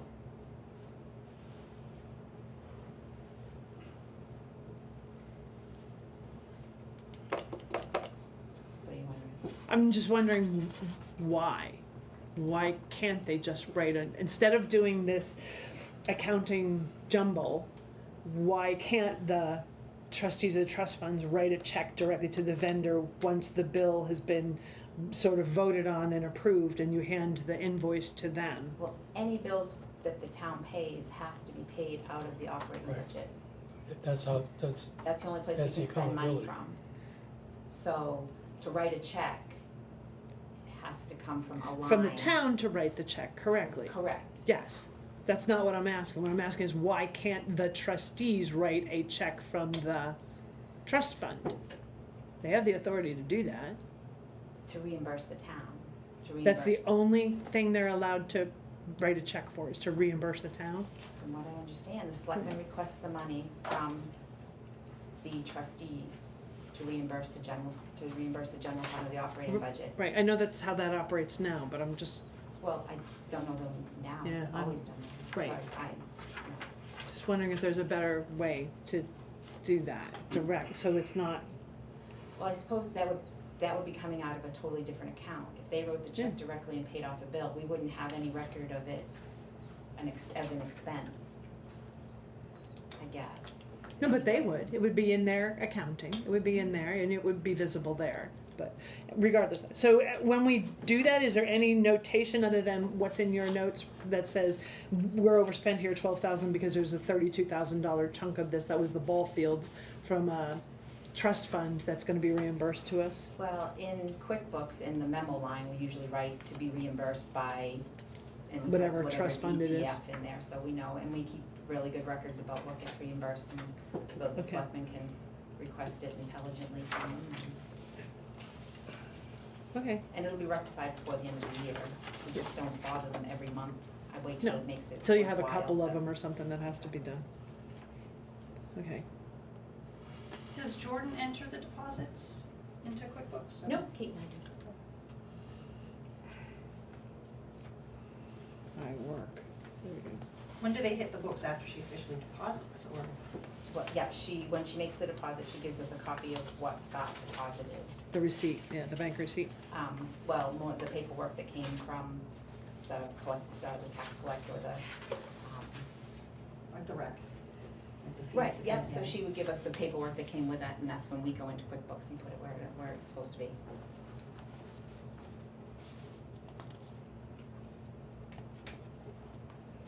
Okay, DPW, contract services. What specifically are those? Anything that we contract out or somebody out, but I don't know, Yes, I'd have to get look at that. that. You don't Yeah. remember what they are? Like, I don't know, is that the grader that we, rented, or any of those kinds of things? What is, You can, yeah, I don't, You rebuilt the pump for the pressure washer. that's right. Dig safe, you had to have Hilton, you removed that $6,000 tree from Yep, the lead mine Sure. road. You rented a chipper, you rented a sweeper, you rented a chipper, you rented a chipper. There was a radio improvement, you rented a billy goat. You rented another chipper, and Burke Wait, I thought we Quarry had a for the, chipper. it broke the day of the storm. We just got it fixed about a week ago. Is it running now, the new It's running, functional? it's going, yeah, it's Alright. functional, and cause that that was one cost of the other. $4,000, that's probably in that contracted services by the time. Okay. Yeah, that's on our list, I think, because we Yeah, I need to was look at a concerned new about the chipper in age the of it. next couple of years. Yeah, okay, They had to actually build a clutch for it, cause you They couldn't didn't get, make that one anymore? no, Well, it's 30 years old, Yeah. 35 years old. Yeah, but that's a, what is that for a chipper? Ega Viva. Yeah, that's a really common chipper. Is it? Good Yeah. machine? Yeah.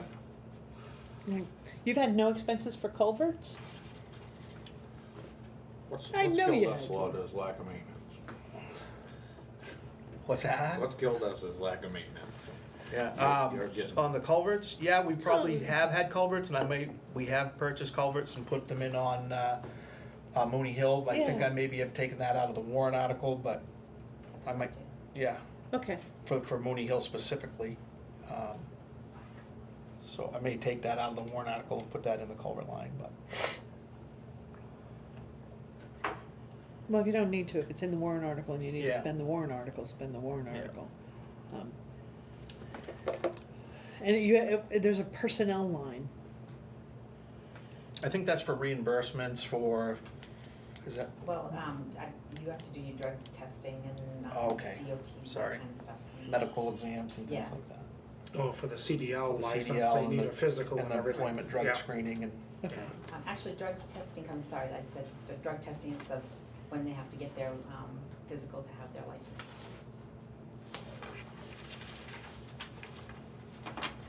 Salt. We in good shape for salt?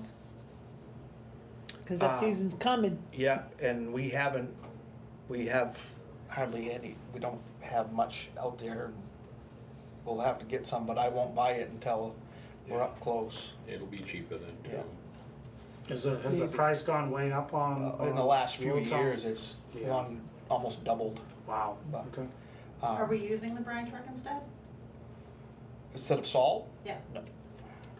Well, okay, that's probably a discussion for a whole nother day, cause it's almost 8 o'clock. But why we have that brine system, why we're not using it? Well, we don't have the brine system anymore, and I've asked actually people to come in to explain the whole reason, because apparently nobody believes me, but the system didn't work, doesn't work, and we were actually at a liability to the town by putting that brine out onto the ground. We still have the tank that goes in the back of the truck, and we use that to spray magnesium on the roads for dust control on the dirt roads. But we don't use that brine tank for spraying For brine. that brine. We spray, What's the issue with it? What's the liability? if you don't get it exactly perfect, like from a computer, you're actually putting the town at more of a liability, 'cause you'll cause more ice on the road than you will actually melt off. And nobody uses that anymore.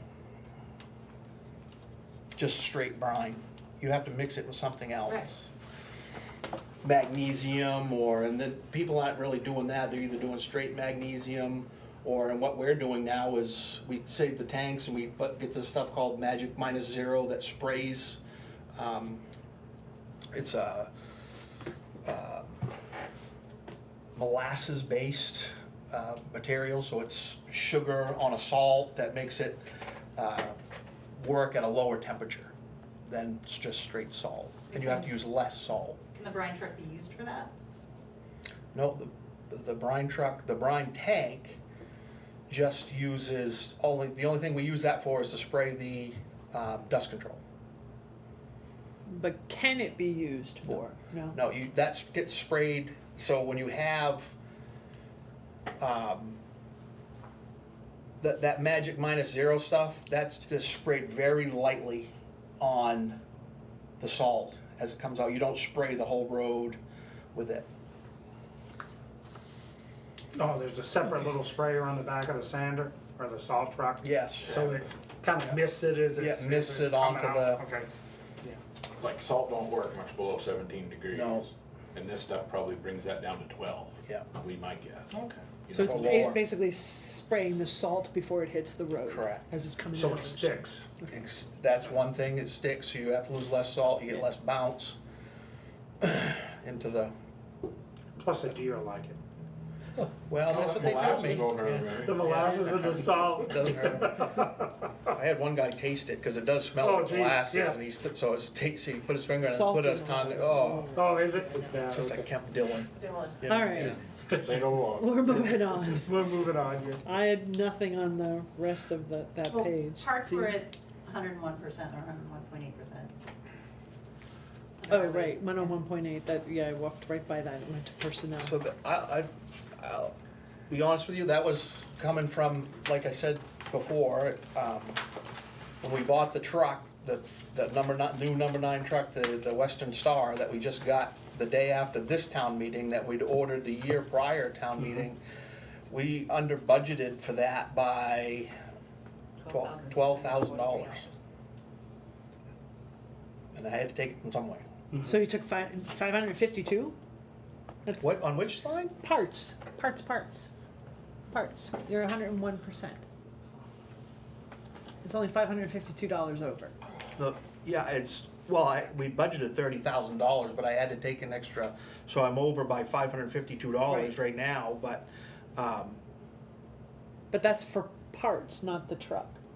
It was parts for the truck. Okay. It was a ladder, I'll tell you what, it was a ladder so we could get up into the truck that we didn't budget for, and the spray system for the Magic -0. So the truck's complete now, it's functional and Yeah. ready to rock, yeah. And 2 years, when we ordered it 2 years ago, I didn't think of that. Well, we didn't know it cost, everything Well, was you gonna didn't double. Yeah, and I Yeah, we didn't didn't- really in a The year. price was so- gonna go up. And I didn't know where to put it, and it was a part, so that's where I put It it. is what it is, it's not that expensive. Yeah. so, No, right, it's $552, Yeah. But but we're just, only halfway through the year, Yeah. and something else is gonna break. Right, well, hopefully not. Hopefully not, yeah. fingers crossed. But then I have the vehicle repair line that I can Right. try to put it into if it comes down to it.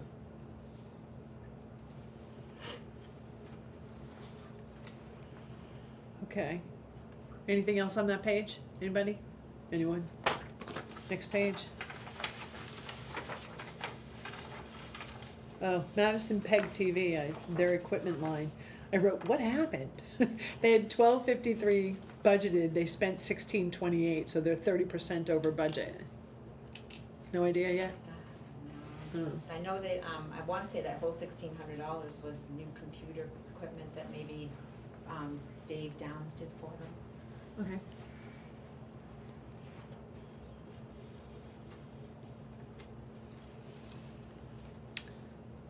And then, so the Parks and Rec DPW field maintenance, that's going to come out of the ball That field? 88.5 will come out of, yes, that'll come out of Ball field EFT. that, yes. And the general maintenance, 699%? That was, we purchased a new lawnmower, cause I don't even know if that's on the capital improvement or on the list, but that lawnmower is almost 20 years old as well, and it's on its last legs. We've been having troubles with that, so to have, last year it broke down, I actually brought down my lawnmower for several weeks to mow the town properties, which is fine, didn't The mind, but. Honda? You replaced the Honda? No, we didn't replace anything, Oh, we okay. got a Oh, John or the John Deere. Deere one Yeah, is that from on? 2010? Yeah, so it's So now- 14 years old. Yeah. John Deere Z910 more correct, yeah. Yeah. That's got a lot of hours on it. So this is, Oh, that's one of the Yeah, zero turn. zero turn Is- mowers, yeah. so this is still in use, but it's on its last leg? Yeah, Okay. It's And you, time to move and that you on. bought a new one? we did So buy there'll be a a 2024. smaller one, yeah. Did you buy it like a zero turn or something? Yeah, another zero turn. John Deere? No, it's actually a Gravely. Gravely? Nice machine, Yeah. Gravely makes nice stuff. Where'd you get that around And here? that was, MB. Oh, MB Yeah. Tractor sells them? Yep. Wow. and Yep. was that whole 45, 49? Was that all, Yes, that whole yeah, thing? that was all of it. Okay. Yes, that was the Yes. whole, I took that. She's like, I don't know, I gotta check. I'm pretty sure that sounds right, of what we paid. They are, I mean, Those things are expensive, yes, they are. especially like Gravely. We have It's a a, good machine. personally, we have one that my husband uses on our property, and it's a Hustler, it's not even a Gravely, and they're still expensive, Oh, yeah, but they work great. Rafts and docks, an extra $800. I think that's what came up, we budgeted 5,000 for a new dock at the foot of the lake, and I think it cost 54.21, $54.21, and then we had to purchase some miscellaneous nuts and bolts and, straps and bumpers. Straps and, oh yeah, I remember that. For the town dock at the ramp too, Dave rebuilt that. Yeah. He put the bumpers and stuff on Yeah, there, yeah. new cleats and Yeah. all that, yeah. yep. So this is for the raft, a new raft, so that's a new one? No, is this the dock that The extends dock that out extends out, yeah. Oh, from the okay. beach? Yeah. The other one we had to destroy because it was destroyed. It was unsafe. yeah, it's gonna be, it's gonna be. Okay, so is that like rafts and docks are done? I did hear, I Yeah. remember hearing Dave say something about there's only one ladder on it, but a new ladder costs like $800 or Yeah, so. We're not gonna, Replace it we're this not gonna year? replace it this year. We'll This have to budget for that next year. It is a lot of, Well, I'll do whatever the selectmen tell me to do, if they wanna spend that money, and we'll find it, to put a new, even if we get it by this point at, Putting it on. I had called it in because I was at the beach and people say, hey, Selectman Gray, we're gonna put you to work. yeah. And they said that it was a weld, that was a raw, that it had broken the weld, that it just had a raw edge. Yeah, it did. Yeah, so is the whole ladder out of commission or can it be Yeah. re-welded? Would need, it's out of commission, Okay. yeah, you don't wanna re-weld that. Okay. Yeah, that's what happens now. I'm going to the beach more than ever, but I have folks lining up, literally lining up, going, okay, but we need this fixed, we need that fixed, we need this fixed, we need that fixed, we need this fixed, we need that, okay. I'll make the list, send it in, hence the long list. Anything else in that area? We can let, Mr. Shackford off the hook here. Patriotic purposes, flowers and food? Do you know what we buy flowers and food for? It's always been there, I'm not sure. Do we ever spend it? I'm not sure. I don't know. I don't know, flowers for around the memorial or something? No, the Memorial garden Day? club. The garden club? Garden club I Thanksgiving. wanna say, in the past, the town has actually purchased flowers for perhaps somebody that Passed? passed. Like a Like when veteran? Henry Forrest passed or Something like that. Did the town buy I think, any I don't know, flowers for him? I know that's been there forever. Alright. I was just like, Yeah. flowers and food? Really? I don't know, somebody's funeral service after the Yeah. service or I can something. tell you $125 I'm gonna go to. Yeah, you gotta No, go far you're not getting a lot nowadays, of so it flowers. isn't. Not these for days, that, no, right. No. 6-foot grinder cut. Yeah, Yeah, exactly. yeah. Go Subway. Subway sandwich, yeah. Did we have, do we pay the band that marched from the high school band from the, oh my God, can't even Kenneth finish, from thank Gilman. you, Kenneth from, Kenneth Band from Gilman when they marched to the. No, not yet. I don't know but if do they we have- normally pay them? Is that what that band number is, Yeah, 375? that's- I'm assuming that's. Okay, so that's the KHS kids. Flags, I know those are the Memorial Day, putting them on the graves, replacement flags. That and all new, every year we buy new flags. New flags for up there, yeah. And that next year, that's gonna have to go up a little more, cause actually we haven't got all the flags yet, they were out of stock on some of them. And we Yeah. needed some new markers, Oh, yeah, so we're gonna spend that line easily. Okay. And the monument's now in an EFT? It went into that miscellaneous fund, it wasn't an EFT, right? Because there was that warrant article that got edited. Right, and what did. to establish, Yeah, it wasn't an EFT though, it was, it's listed under miscellaneous, accounts or funds or something. yeah, and I'll talk to, Paulette asked me, or talked to me last night a little bit about what may or may not be going on. I think she said she was waiting for some more information and stuff, so, Okay. but I thought it was from you, so if you say, oh, okay, then maybe you don't know, I so, told her what I knew. okay. All right, we'll talk about it, because we gotta figure out where to go from here. Personnel administration, medical insurance. So I had in my notes from May that in June, we were gonna talk about, or at least bring back up, the idea of a subcommittee for pursuing health insurance quotes, to shop it around, so to speak. Has anything happened with that? Does anyone know? Not a subcommittee, but at the joint school board meeting, John Aruda brought it to, or asked the school board a lot of questions about what do you guys use? And he Right. wanted to kind of see, because they aren't just school. I forget one of the other towns, their town employees also hop onto that one. Okay, Because they have more employees and, pulling them together. okay. So, Do we need to form that, and how's the best way to do that? Go to the selectmen and ask them for a temporary subcommittee to take a look at healthcare costs and see if there's a better deal, or, Well, I've done quite a bit of legwork lately on all that. I've got. so then you should be part of that I've subcommittee. got quotes from Health Trust for different plans that we could use. Okay. And right now I'm working with a gentleman named Chris Glenn at School Care, who's putting together a proposal for us. Okay, and school care was the one with our school districts? School, yeah. That's the one, yeah. The biggest hurdle with that is that they're in July to June and we're in January to December. So we'd have to come up with a theory on how to cover 6 months, either way, either they, you know what I'm saying? 'Cause Do they do a 6-month policy and then start the Well, other one, or? What health insurance is gonna be, we'd have to negotiate a 6-month policy, but Right, and do, would you be willing to? yeah, right, with who? Yeah. You know, and, so anyways, that's the hurdle that is will be one of the things that we have to be taken into consideration. Do you need support? Do you need someone else to help you with that? You tell them, I have yet to make a phone call to this organization to follow up. Do you need help? So that we can hopefully then maybe for the August meeting have at least some preliminary information I that, expect him to have that for them, I expect Chris to have that for me by then, and I've already got my stuff together from Health Trust. Is Okay. Chris with school care? He is, he's he's like the sales. the representative, Yeah, yeah. local Just representative. for a second. Okay. Okay, so then we can expect some information come August. That's the plan, that's what Okay. he was hoping to have for me, so.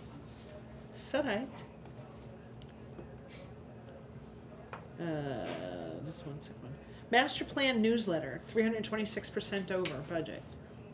Yep, they had someone come to their meeting to talk about what it would take to, update the master plan. They had a consultant come and talk with them, that's where that line was spent.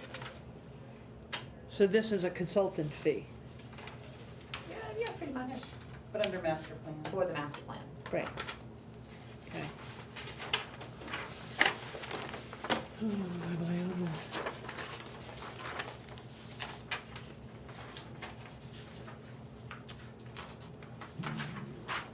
We, I'm on police, so their computer support is 4% over, $227. I'm presuming that that's the cost of a subscription that went up, or? I'm not sure. Just remind me.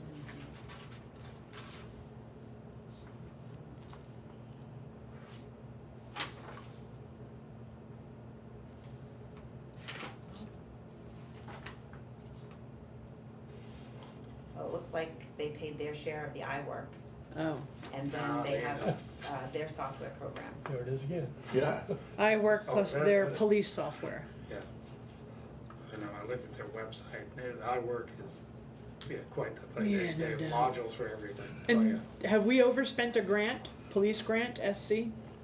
It's not so much a, there isn't, no, we have not overspent a grant. They use that line to be able to pay their officers who are being reimbursed by the grant. So the grant comes in the general fund, but you have to put that line there so that we can pay them. Oh, and they So- only expected about 1,000, so they under But they got budgeted a little bit. they got better grants than they expected, so they haven't really So they have more overspent money. the grant, they just overspending that line. That, yeah, and that's just a placeholder number anyway, really. Right, so we have a place to pay them from. Okay. This is kind of a reimbursable account. Do we have to have police detail, I assume, at the elections, upcoming elections? They usually do, there's usually somebody there all day long for us, so. So we'll probably overspend that one. Sorry, but actually, sorry, I don't want to show my thing. That's not that though. Oh. The details would be more like if PSNH hired, one of the officers to stand there and direct traffic. That's what that comes out of that detail The line. detail one, the detail line? That detail line, that would be considered detail, they were on duty and they kind of came out. Does PNSH reimburse, or? Yes, They have to pay for but it, it's yeah. the same thing, that reimbursement goes Yeah. in the general fund, but we have to have a spot to pay for it. Mhm. They having problems with their radios? Their radio repair? We had a lot of radio work done over the last couple of years, so I'm sure there was like little incidentals and things like that that have come up for every department, Mhm. both departments. And then vehicle maintenance? Yeah, doesn't look That could just be crazy. oil changes and everything else. Tires and oil changes, Tires and, yeah. Brakes or whatever, brake pads. Let's see, filter, tires, dome light, oil, Yeah. oil, Yeah, oil changes have Microblades, gotten expensive. oil. Yeah, they're $60-70 now for a Easily. basic oil change. Okay. Well, you getting your oil changed? Yeah, no, mine's Pronto. 100 and That's something. Went up there today. Where is it? Up in Conway on 16, Presto Oh, or okay, Pronto. yeah. Oh, up on the left there, they were $65 today for a little Honda SUV. In the rec department, advertising, 255%. Yeah, they did a 2-week advertise for counselors, and that was, Did they budget for 2 weeks, or, I mean, it looks like they only budgeted for $200, yet they spent 509. I would say, no, they didn't budget for that. No. And they were fancy ads too, like they had. They what? They were fancy ads. They had graphics and stuff to them, so I don't know that there was a realization as to, I assume that usually costs extra, doesn't it, when you put in graphics as opposed to. Especially- Color, yeah, Color, and graphics, yeah. size, all that stuff adds up.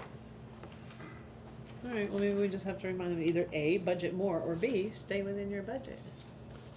And I think they would budget less because nearly all of the counselors, except for a returning counselor, were teachers who've already worked with kids. So, So maybe they can stick within that $200 next time. They've not spent any money on equipment? there has been, but it sounds like the supplies has been a catch-all for now. If that sounds about right, Linda? I don't know, we just pay it from where we're told. We just pay it. Well, from where we're told. The department head always puts a line on the invoice to tell us which Yeah, line. where to take it from. All right, everything else looks fairly, other than the supplies line, so that would make sense if they were buying equipment and taking it out of the supplies line, as opposed to taking it out of equipment. Wages, total rec. All right, oh, we're back to, well, this is transfer station stuff though. It's technically under DPW. They look okay. And we're high on the maintenance already. I think Recycling. that was, Yeah. did a lot of maintenance to the compactors. They had some issues with the compactors this year, and that cost quite a bit to get. I believe it's Atlantic Recycling, is that what that Yes. fixes our compactors? So, you can never predict breakdowns, but, and that might be, perhaps some of that 416 backhoe might also be in that maintenance line. For up there. Yeah, That thing needs a lot of work, or it's, being fixed all the time. You also got a dumpster guard kit, panels?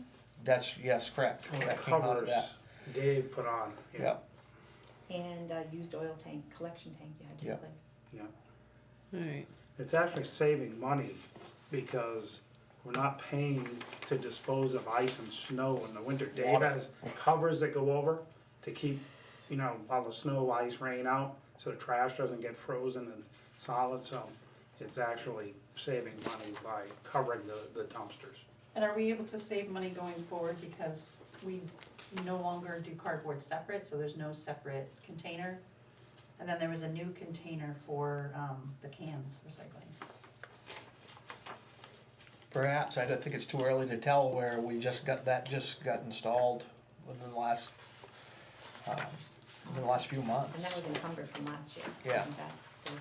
So I don't know, time will tell, but the market for that stuff fluctuates so much, sometimes we're getting paid and sometimes we're paying.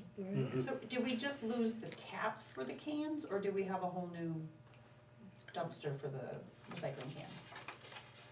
It's a whole new dumpster, Okay. but, the problem is, it's so high, I think right now they're at a point where you have to go on a ladder to get up to throw your cans in, and we're trying to work that out, cause that's not really convenient for a lot Would of. it be Or worth it safe. to dig in so you could? We're Right. Put Back the into dumpster in, Lower it. like the metal one or something. correct, yeah. that we're thinking maybe go a little bit Yeah. past. Yeah, I was at the transfer station this weekend, Yeah. and people were like trying to throw the cans Yeah. into the, Have to practice my hook shot. Yeah, it was up pretty high for a lot Yeah. of people. okay. Anything else in there? I see the recycling, it's costing us more than we had, because we're 71% through their budget for recycling. It is what we've taken, it's just what's been brought to the transfer station that we had to We dispose have of. to dispose of, right? Charge them by the ton to, $110, $115 a ton. Okay, last page, just the ZBA supplies, 92%. It's only 185 out of $200, but I'm thinking that those are the new books? Are those the, $140 in books. Yeah. And let's see, some nameplates. oh, For for new members. new members, yeah. Yeah, we shouldn't, I don't think we're gonna have any more expenses for ZBA, for supplies anyway. Okay, anybody last questions, alibis on the drawdown? Looks good. All right, revenue review. So, I know this is sort of our, I don't wanna say first attempt, but maybe like a second attempt at figuring out how best to represent revenues as they come into the town. What I did not see on here is tax collections. I see like the, motor vehicle permit stuff, but I don't see anywhere where property taxes is in here. Am I missing it? Well, not really, but it's really, it is revenue, but it's not a revenue. When in the terms of QuickBooks, so I can get you reports that say how much we've taken in taxes, that kind of thing. Michael puts a report out every week for the selectmen in terms of what we collected this year and what percentage we're at and all that kind of thing. Yeah, Or a receivable in QuickBooks. Right, So it's not gonna show so- up on a P&L, it'll show up on a balance sheet. Thank you, see, you know that. Thank you.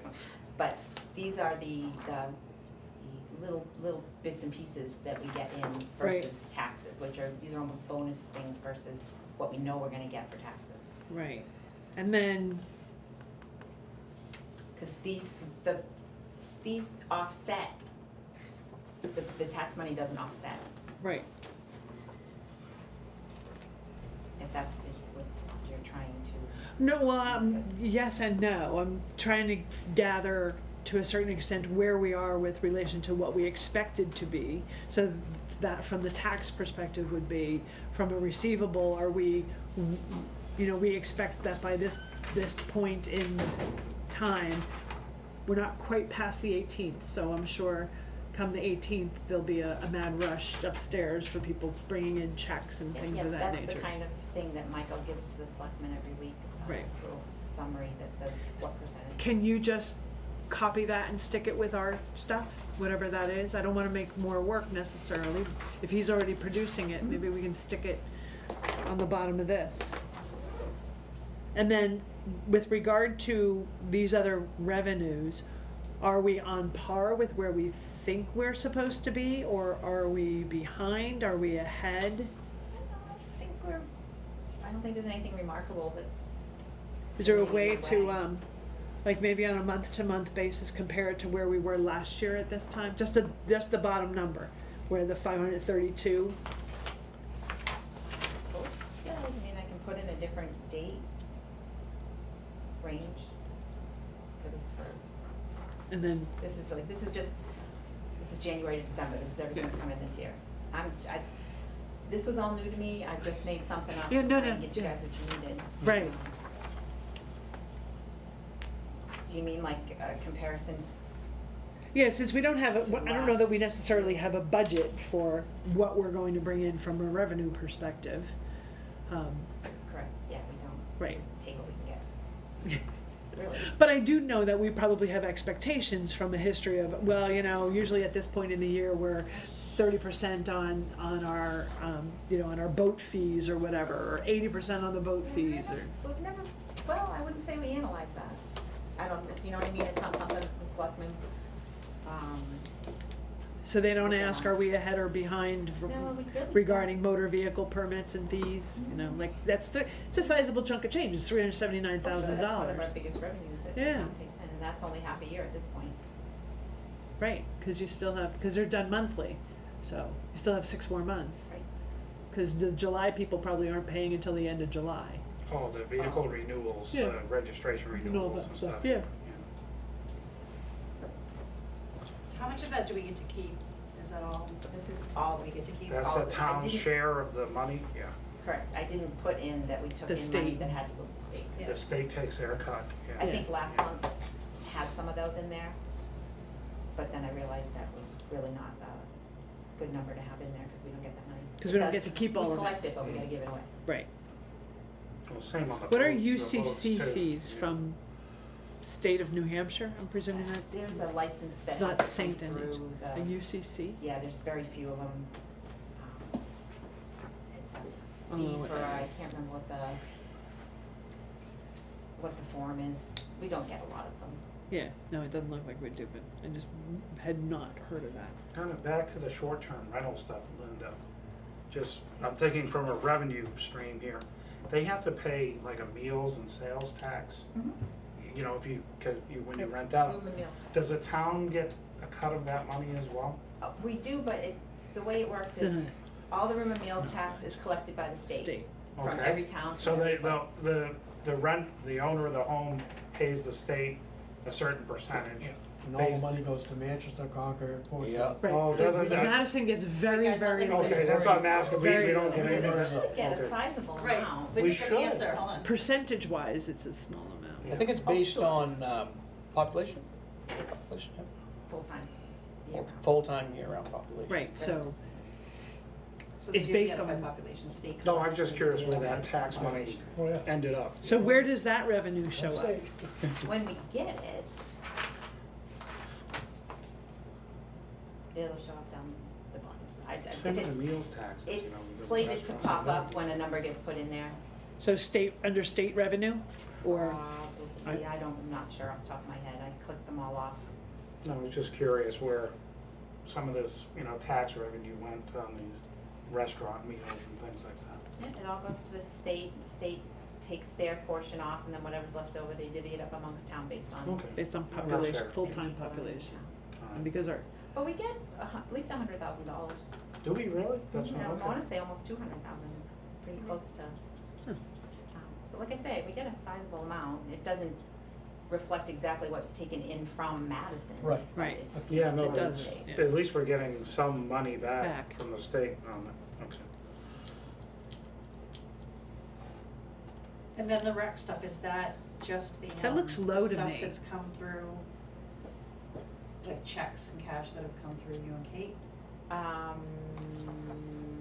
wanna say yes, this is stuff that's been deposited, because there's no fees in here that have come in from the square. Yeah. Yeah, I owe you guys a updated report, the last one, was also the first one, that said we had 6,000 in fees and, through Square? yeah, after Square took their cut. Yeah. And then $4 and something in donations because I was testing it, having built the site. Sorry, it wasn't more than $5, but I was just testing. Okay, so this 50, well, when I look at the program field trip fees, the sports income and the summer camp income, the sports income just looks low to me, like only $1,400 for all those kids who played basketball? We didn't In have the baseball? fees for the basketball, because basketball started last year. The fee came with the spring sports. Ah, so this would be the softball, baseball, or baseball? No baseball. Baseball is Cal Ripken and other, like, valley-wide leagues. So it's softball and field hockey were the two spring sports we did. And so does 1,400 I look, thought it was T-ball and softball. Oh, T-ball, yes, and you're right, field hockey is the fall. Yeah, Yeah. so T-ball and softball is that $14.35.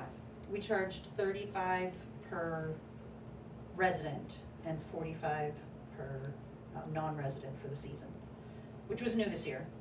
Again, trying to self-sustain.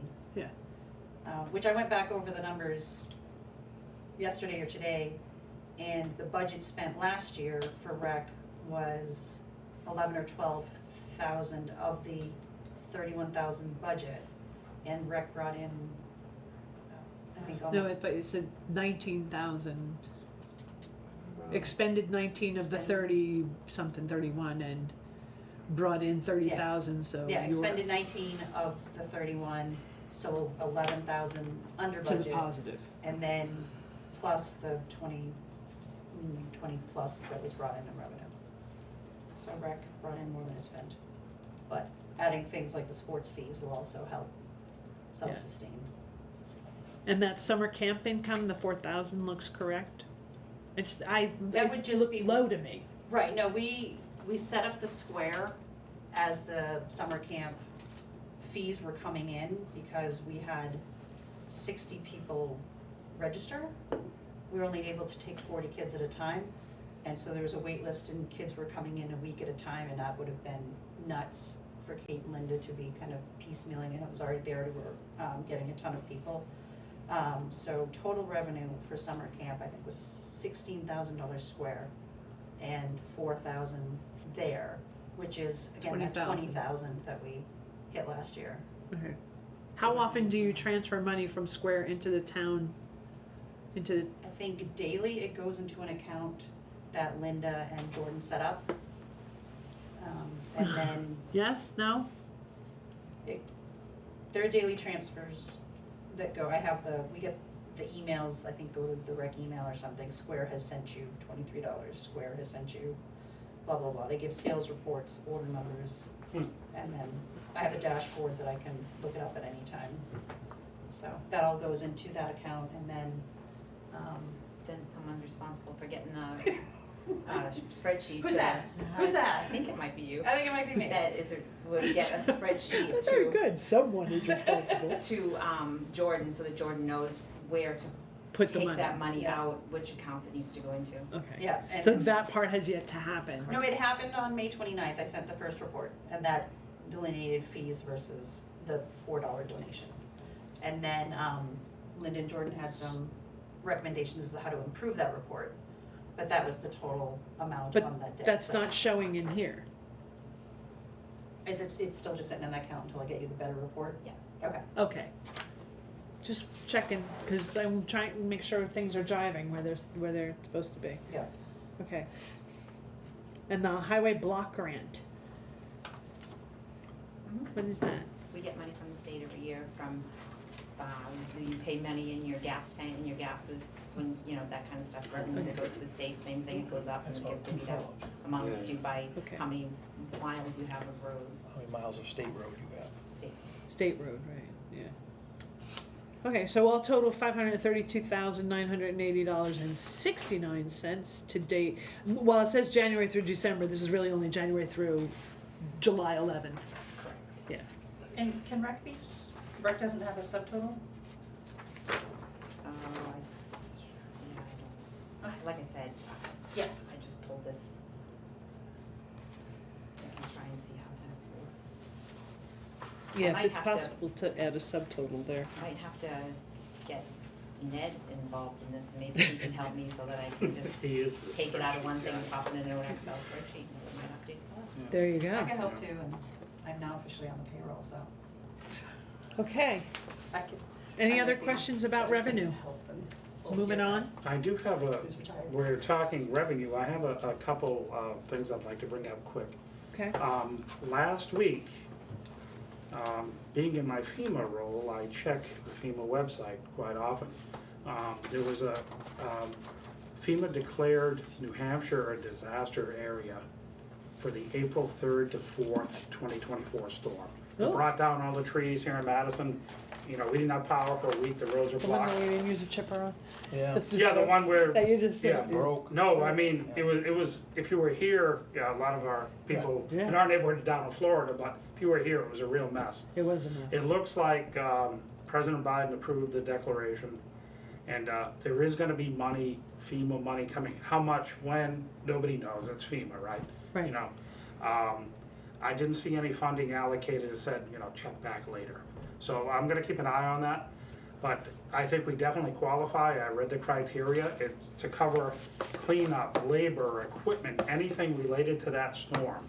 Right, So if we can do some homework in advance to be ready, yeah, as far as, time cards, whatever, go, hey, look, we had $30,000 in labor and labor costs. overtime directly related to storm cleanup. cleaning up that storm, yeah. And there's still a lot of work around town that still needs to be cleaned up. I mean, there's still $1 million trees and things. So I'll keep an eye on that. I sent Linda the FEMA announcement with the number, the disaster. It's, New Hampshire -249, whatever it was. And I'll just keep it, when they finally release funding for that, I guess Mike Brooks knows how to go in, because he did the other FEMA you know. Is there something he can be doing now? Well, that's what I say, if we can do to- our homework and just kind of get, start putting costs on a spreadsheet. Right, so I would say Yeah. predominantly it's gonna be DPW costs and maybe police and fire. Yeah, for 'Cause they had to emergency respond for down services, stuff, responding yeah. to, whatever.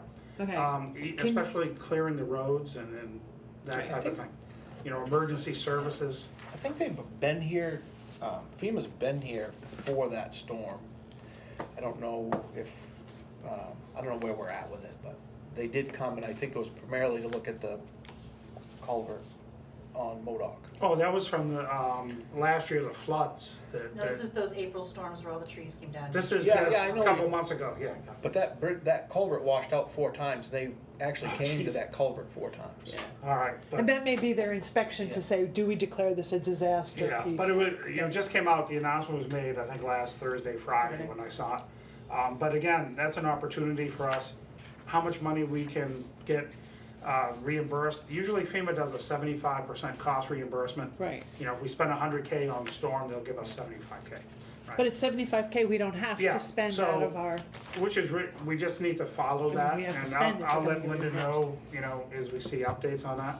okay, And there was another grant that Chris Pappas was pushing through, and I reached out to his office last month or so, a lady named Savannah. It's for rural police and fire departments across the country. I think it's up to $2 million per town. It can be used for equipment, Yay, buildings, new fire engine. training, yeah, that kind of stuff. And I don't know if the funding, if it's made it out of committee in Washington, it's been approved yet, but I've been trying to keep an eye on that. Again, when we see these opportunities come up, we should try to jump on some of this stuff. right. Well, then, Especially- I yeah. mean, we have to take a look at it and see whether we fit, number one, and then what the requirements for reporting back to them might be. I mean, if it becomes so onerous that it's not worth it, then I can Believe see me, I us run a saying, FEMA program here in Yeah. Carroll County, I'm Mr. Federal Paperwork. Last year, the town of Errol, New Hampshire applied for a brand new engine pumper truck. It was $675,000. And like FEMA paid like 75–80% of it. And it was just delivered, I mean, In Errol, in Errol. that's Yeah, at That was one Crossroads. of 4 towns, I think, that got. Did I say Errol? I think, Errol. yeah, it's the town, I saw it was the town of Errol got this Oh, brand new it fire is. engine, okay. But, There were if 4 we, towns, I looked that up, there were 4 towns. that got if that. some of these, if this kind of money is available, Yeah. with these Homeland Security grants for the police or whatever, maybe we should try to take they're worthy advantage of taking some a of look it. at it, yes, So absolutely. you're, with your connections in Pappas and Hassan's office and with FEMA, you're a good point of contact to notify us of these types of grants. Yeah, that's, But yeah. who owns it from there? Who within the town? Well, I think maybe Mike this- Brooks Mike Brooks, was Emergency doing, he Management handled the Director. FEMA, That's a lot. If we're really gonna be pursuing a lot of them, that's a lot on his plate. He already has. a It's lot. almost, and They're almost boilerplate. well, no, it's almost a full-time job. Yeah. Somebody doing that, Yeah. FEMA, give it, I encourage anybody to give it a shot to try to work with them, and no, I do it full-time now, just Yeah. on emergency food and shelter stuff, yeah. it's the bureaucracy and red tape and paperwork that you gotta fill out, and But we still, it's, But I'm good at it, no. yeah, no, I think But if like, somebody the could do it, $600,000+ truck would more than pay for even, again, not saying we're hiring anybody, but theoretically, if you hired somebody to do it full-time, 600,000 would more than pay off. It doesn't hurt to look and Oh, no. apply for some of these things. Yeah. Again, we're talking, over the next few years, we may have to replace a fire engine and other things. This is Right. where the capital improvement plan If of we the can highway get some, comes we can in. get some help from the state or federal government, a grant, even pays half or something, we'd still be pretty far ahead. Yep. Okay, I so agree. I'll keep an eye on that. I keep Linda in the loop when this stuff comes up. Well, that, and I would Yeah. think send it to Linda, definitely. Linda can let the Board of Selectmen know, and the Board of Selectmen can determine whether or not, let's engage either our emergency manager, or let's get some help for him on a stipend basis, maybe, $500 to write the thing, or whatever it is, I don't know. It would probably be well worth $500 to the town to have somebody who can write this and do this we don't write that many per year. that it would be so exorbitant. Even if we wrote 5 a year, you're talking maybe $2,500 to get Potentially several millions. $100,000 or whatever, yeah. Right. At a shot. So, no, I mean, it's worth looking, even for future, I was thinking, there must be grants out there from, like, a federal highway authority. Yeah. Right, for rural road improvement, There right? was one, we got You an know- email from New Hampshire Municipal Association Yeah, you for, know- I think that one was particularly, something that didn't apply to stuff that we were doing right now. Yeah. But there were highway type grants that, yes, that happened. So, I mean, I think it's worth just kind of perusing, you know, the different federal agencies and just seeing what we can do. Again, you know, as Josh said, it's a ton of paperwork.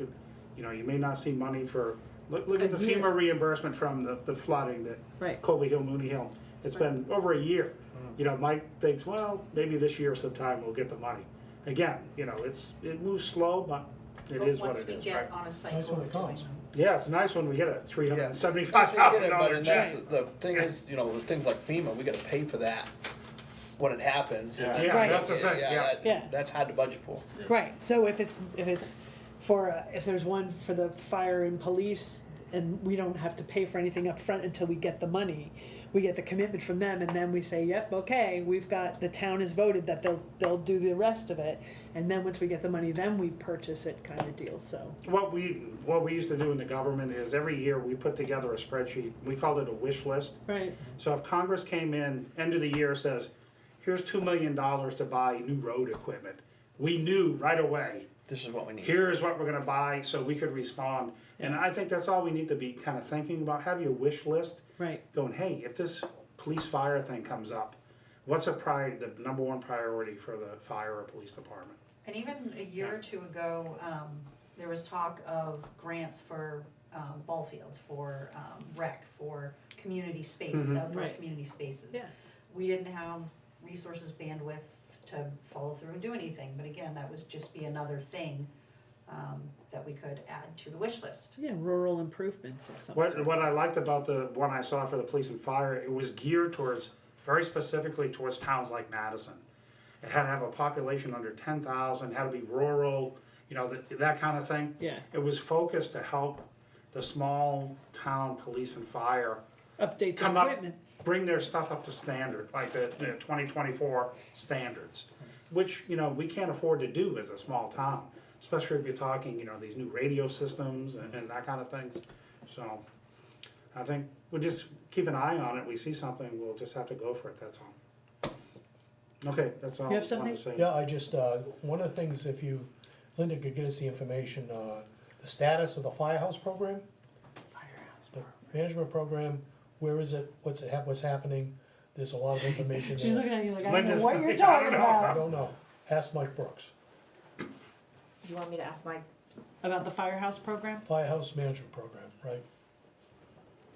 Is that something? Is that It was- it was a, a like a program we computer purchased- program? You as a Purchased middleman, or? many years ago, it's used all over the country, it's probably the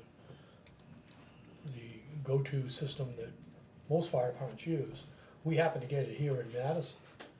We backloaded 4 years of information into it, to get an idea on trends, future necessity for people, training. You got iWorks that had a whole vehicle program in it. There's several components of it. We worked our butts off it, and I don't know if it's still going on or not. It'd be a If you- shame because it costs the taxpayers a lot of money. Well, and if it isn't, maybe everything that's in it could be downloaded into a CSV and reloaded into iWorks. Something, yeah, I don't Well, it know. sounded like it had personnel. But this is stuff to beyond, it. this is Yeah. way beyond iWorks. I mean, this is inventory, personnel, training, emergency response, average response time, numbers of people. It classifies every type of call you go to, just a whole host of things. And it's garbage in, garbage out. How many years ago was that? How many years ago? Oh, I have to go back. Gee, A lot. There we no, go. no, it was, I'd have to go back and look at my years. Prior to 2020? Yeah, Okay. 16 maybe, I was gonna say 14 or 16 probably. yeah. But, I don't know, we'll look for these grants and, Yeah, look for opportunities. and again, it doesn't hurt to apply and, you know, other towns are successful, they're getting new equipment and support, so. Yeah. And hopefully we can be too, take some of the burden off the That's my taxpayer. goal, is Yeah. like, you know, if we can get some of this very expensive equipment that Yeah. was subsidized by the government or state, you know, federal government. Okay. Okay, that's all, Anything that's all I else? have, Um, So then moving on from revenue review, we already conducted the other business. Is there any other business that's not on here that we need to discuss? No? We have no public left, they all left. Take a cigarette. yeah. They went to bed. Yeah. All right, well then, there being no further business before the advisory budget committee, I will take a motion to adjourn So with our moved. next meeting being scheduled for August 13th at 6 PM here in the town hall. What was that date again? August 13th, it's the 13th. last thing I done that. Okay. August 13th. So moved by Rick Judkins, seconded, anyone? Yep. Yeah. Okay. All in favor? Aye. Aye. All right, good night. Okay. There we go. That was a lot of catch up.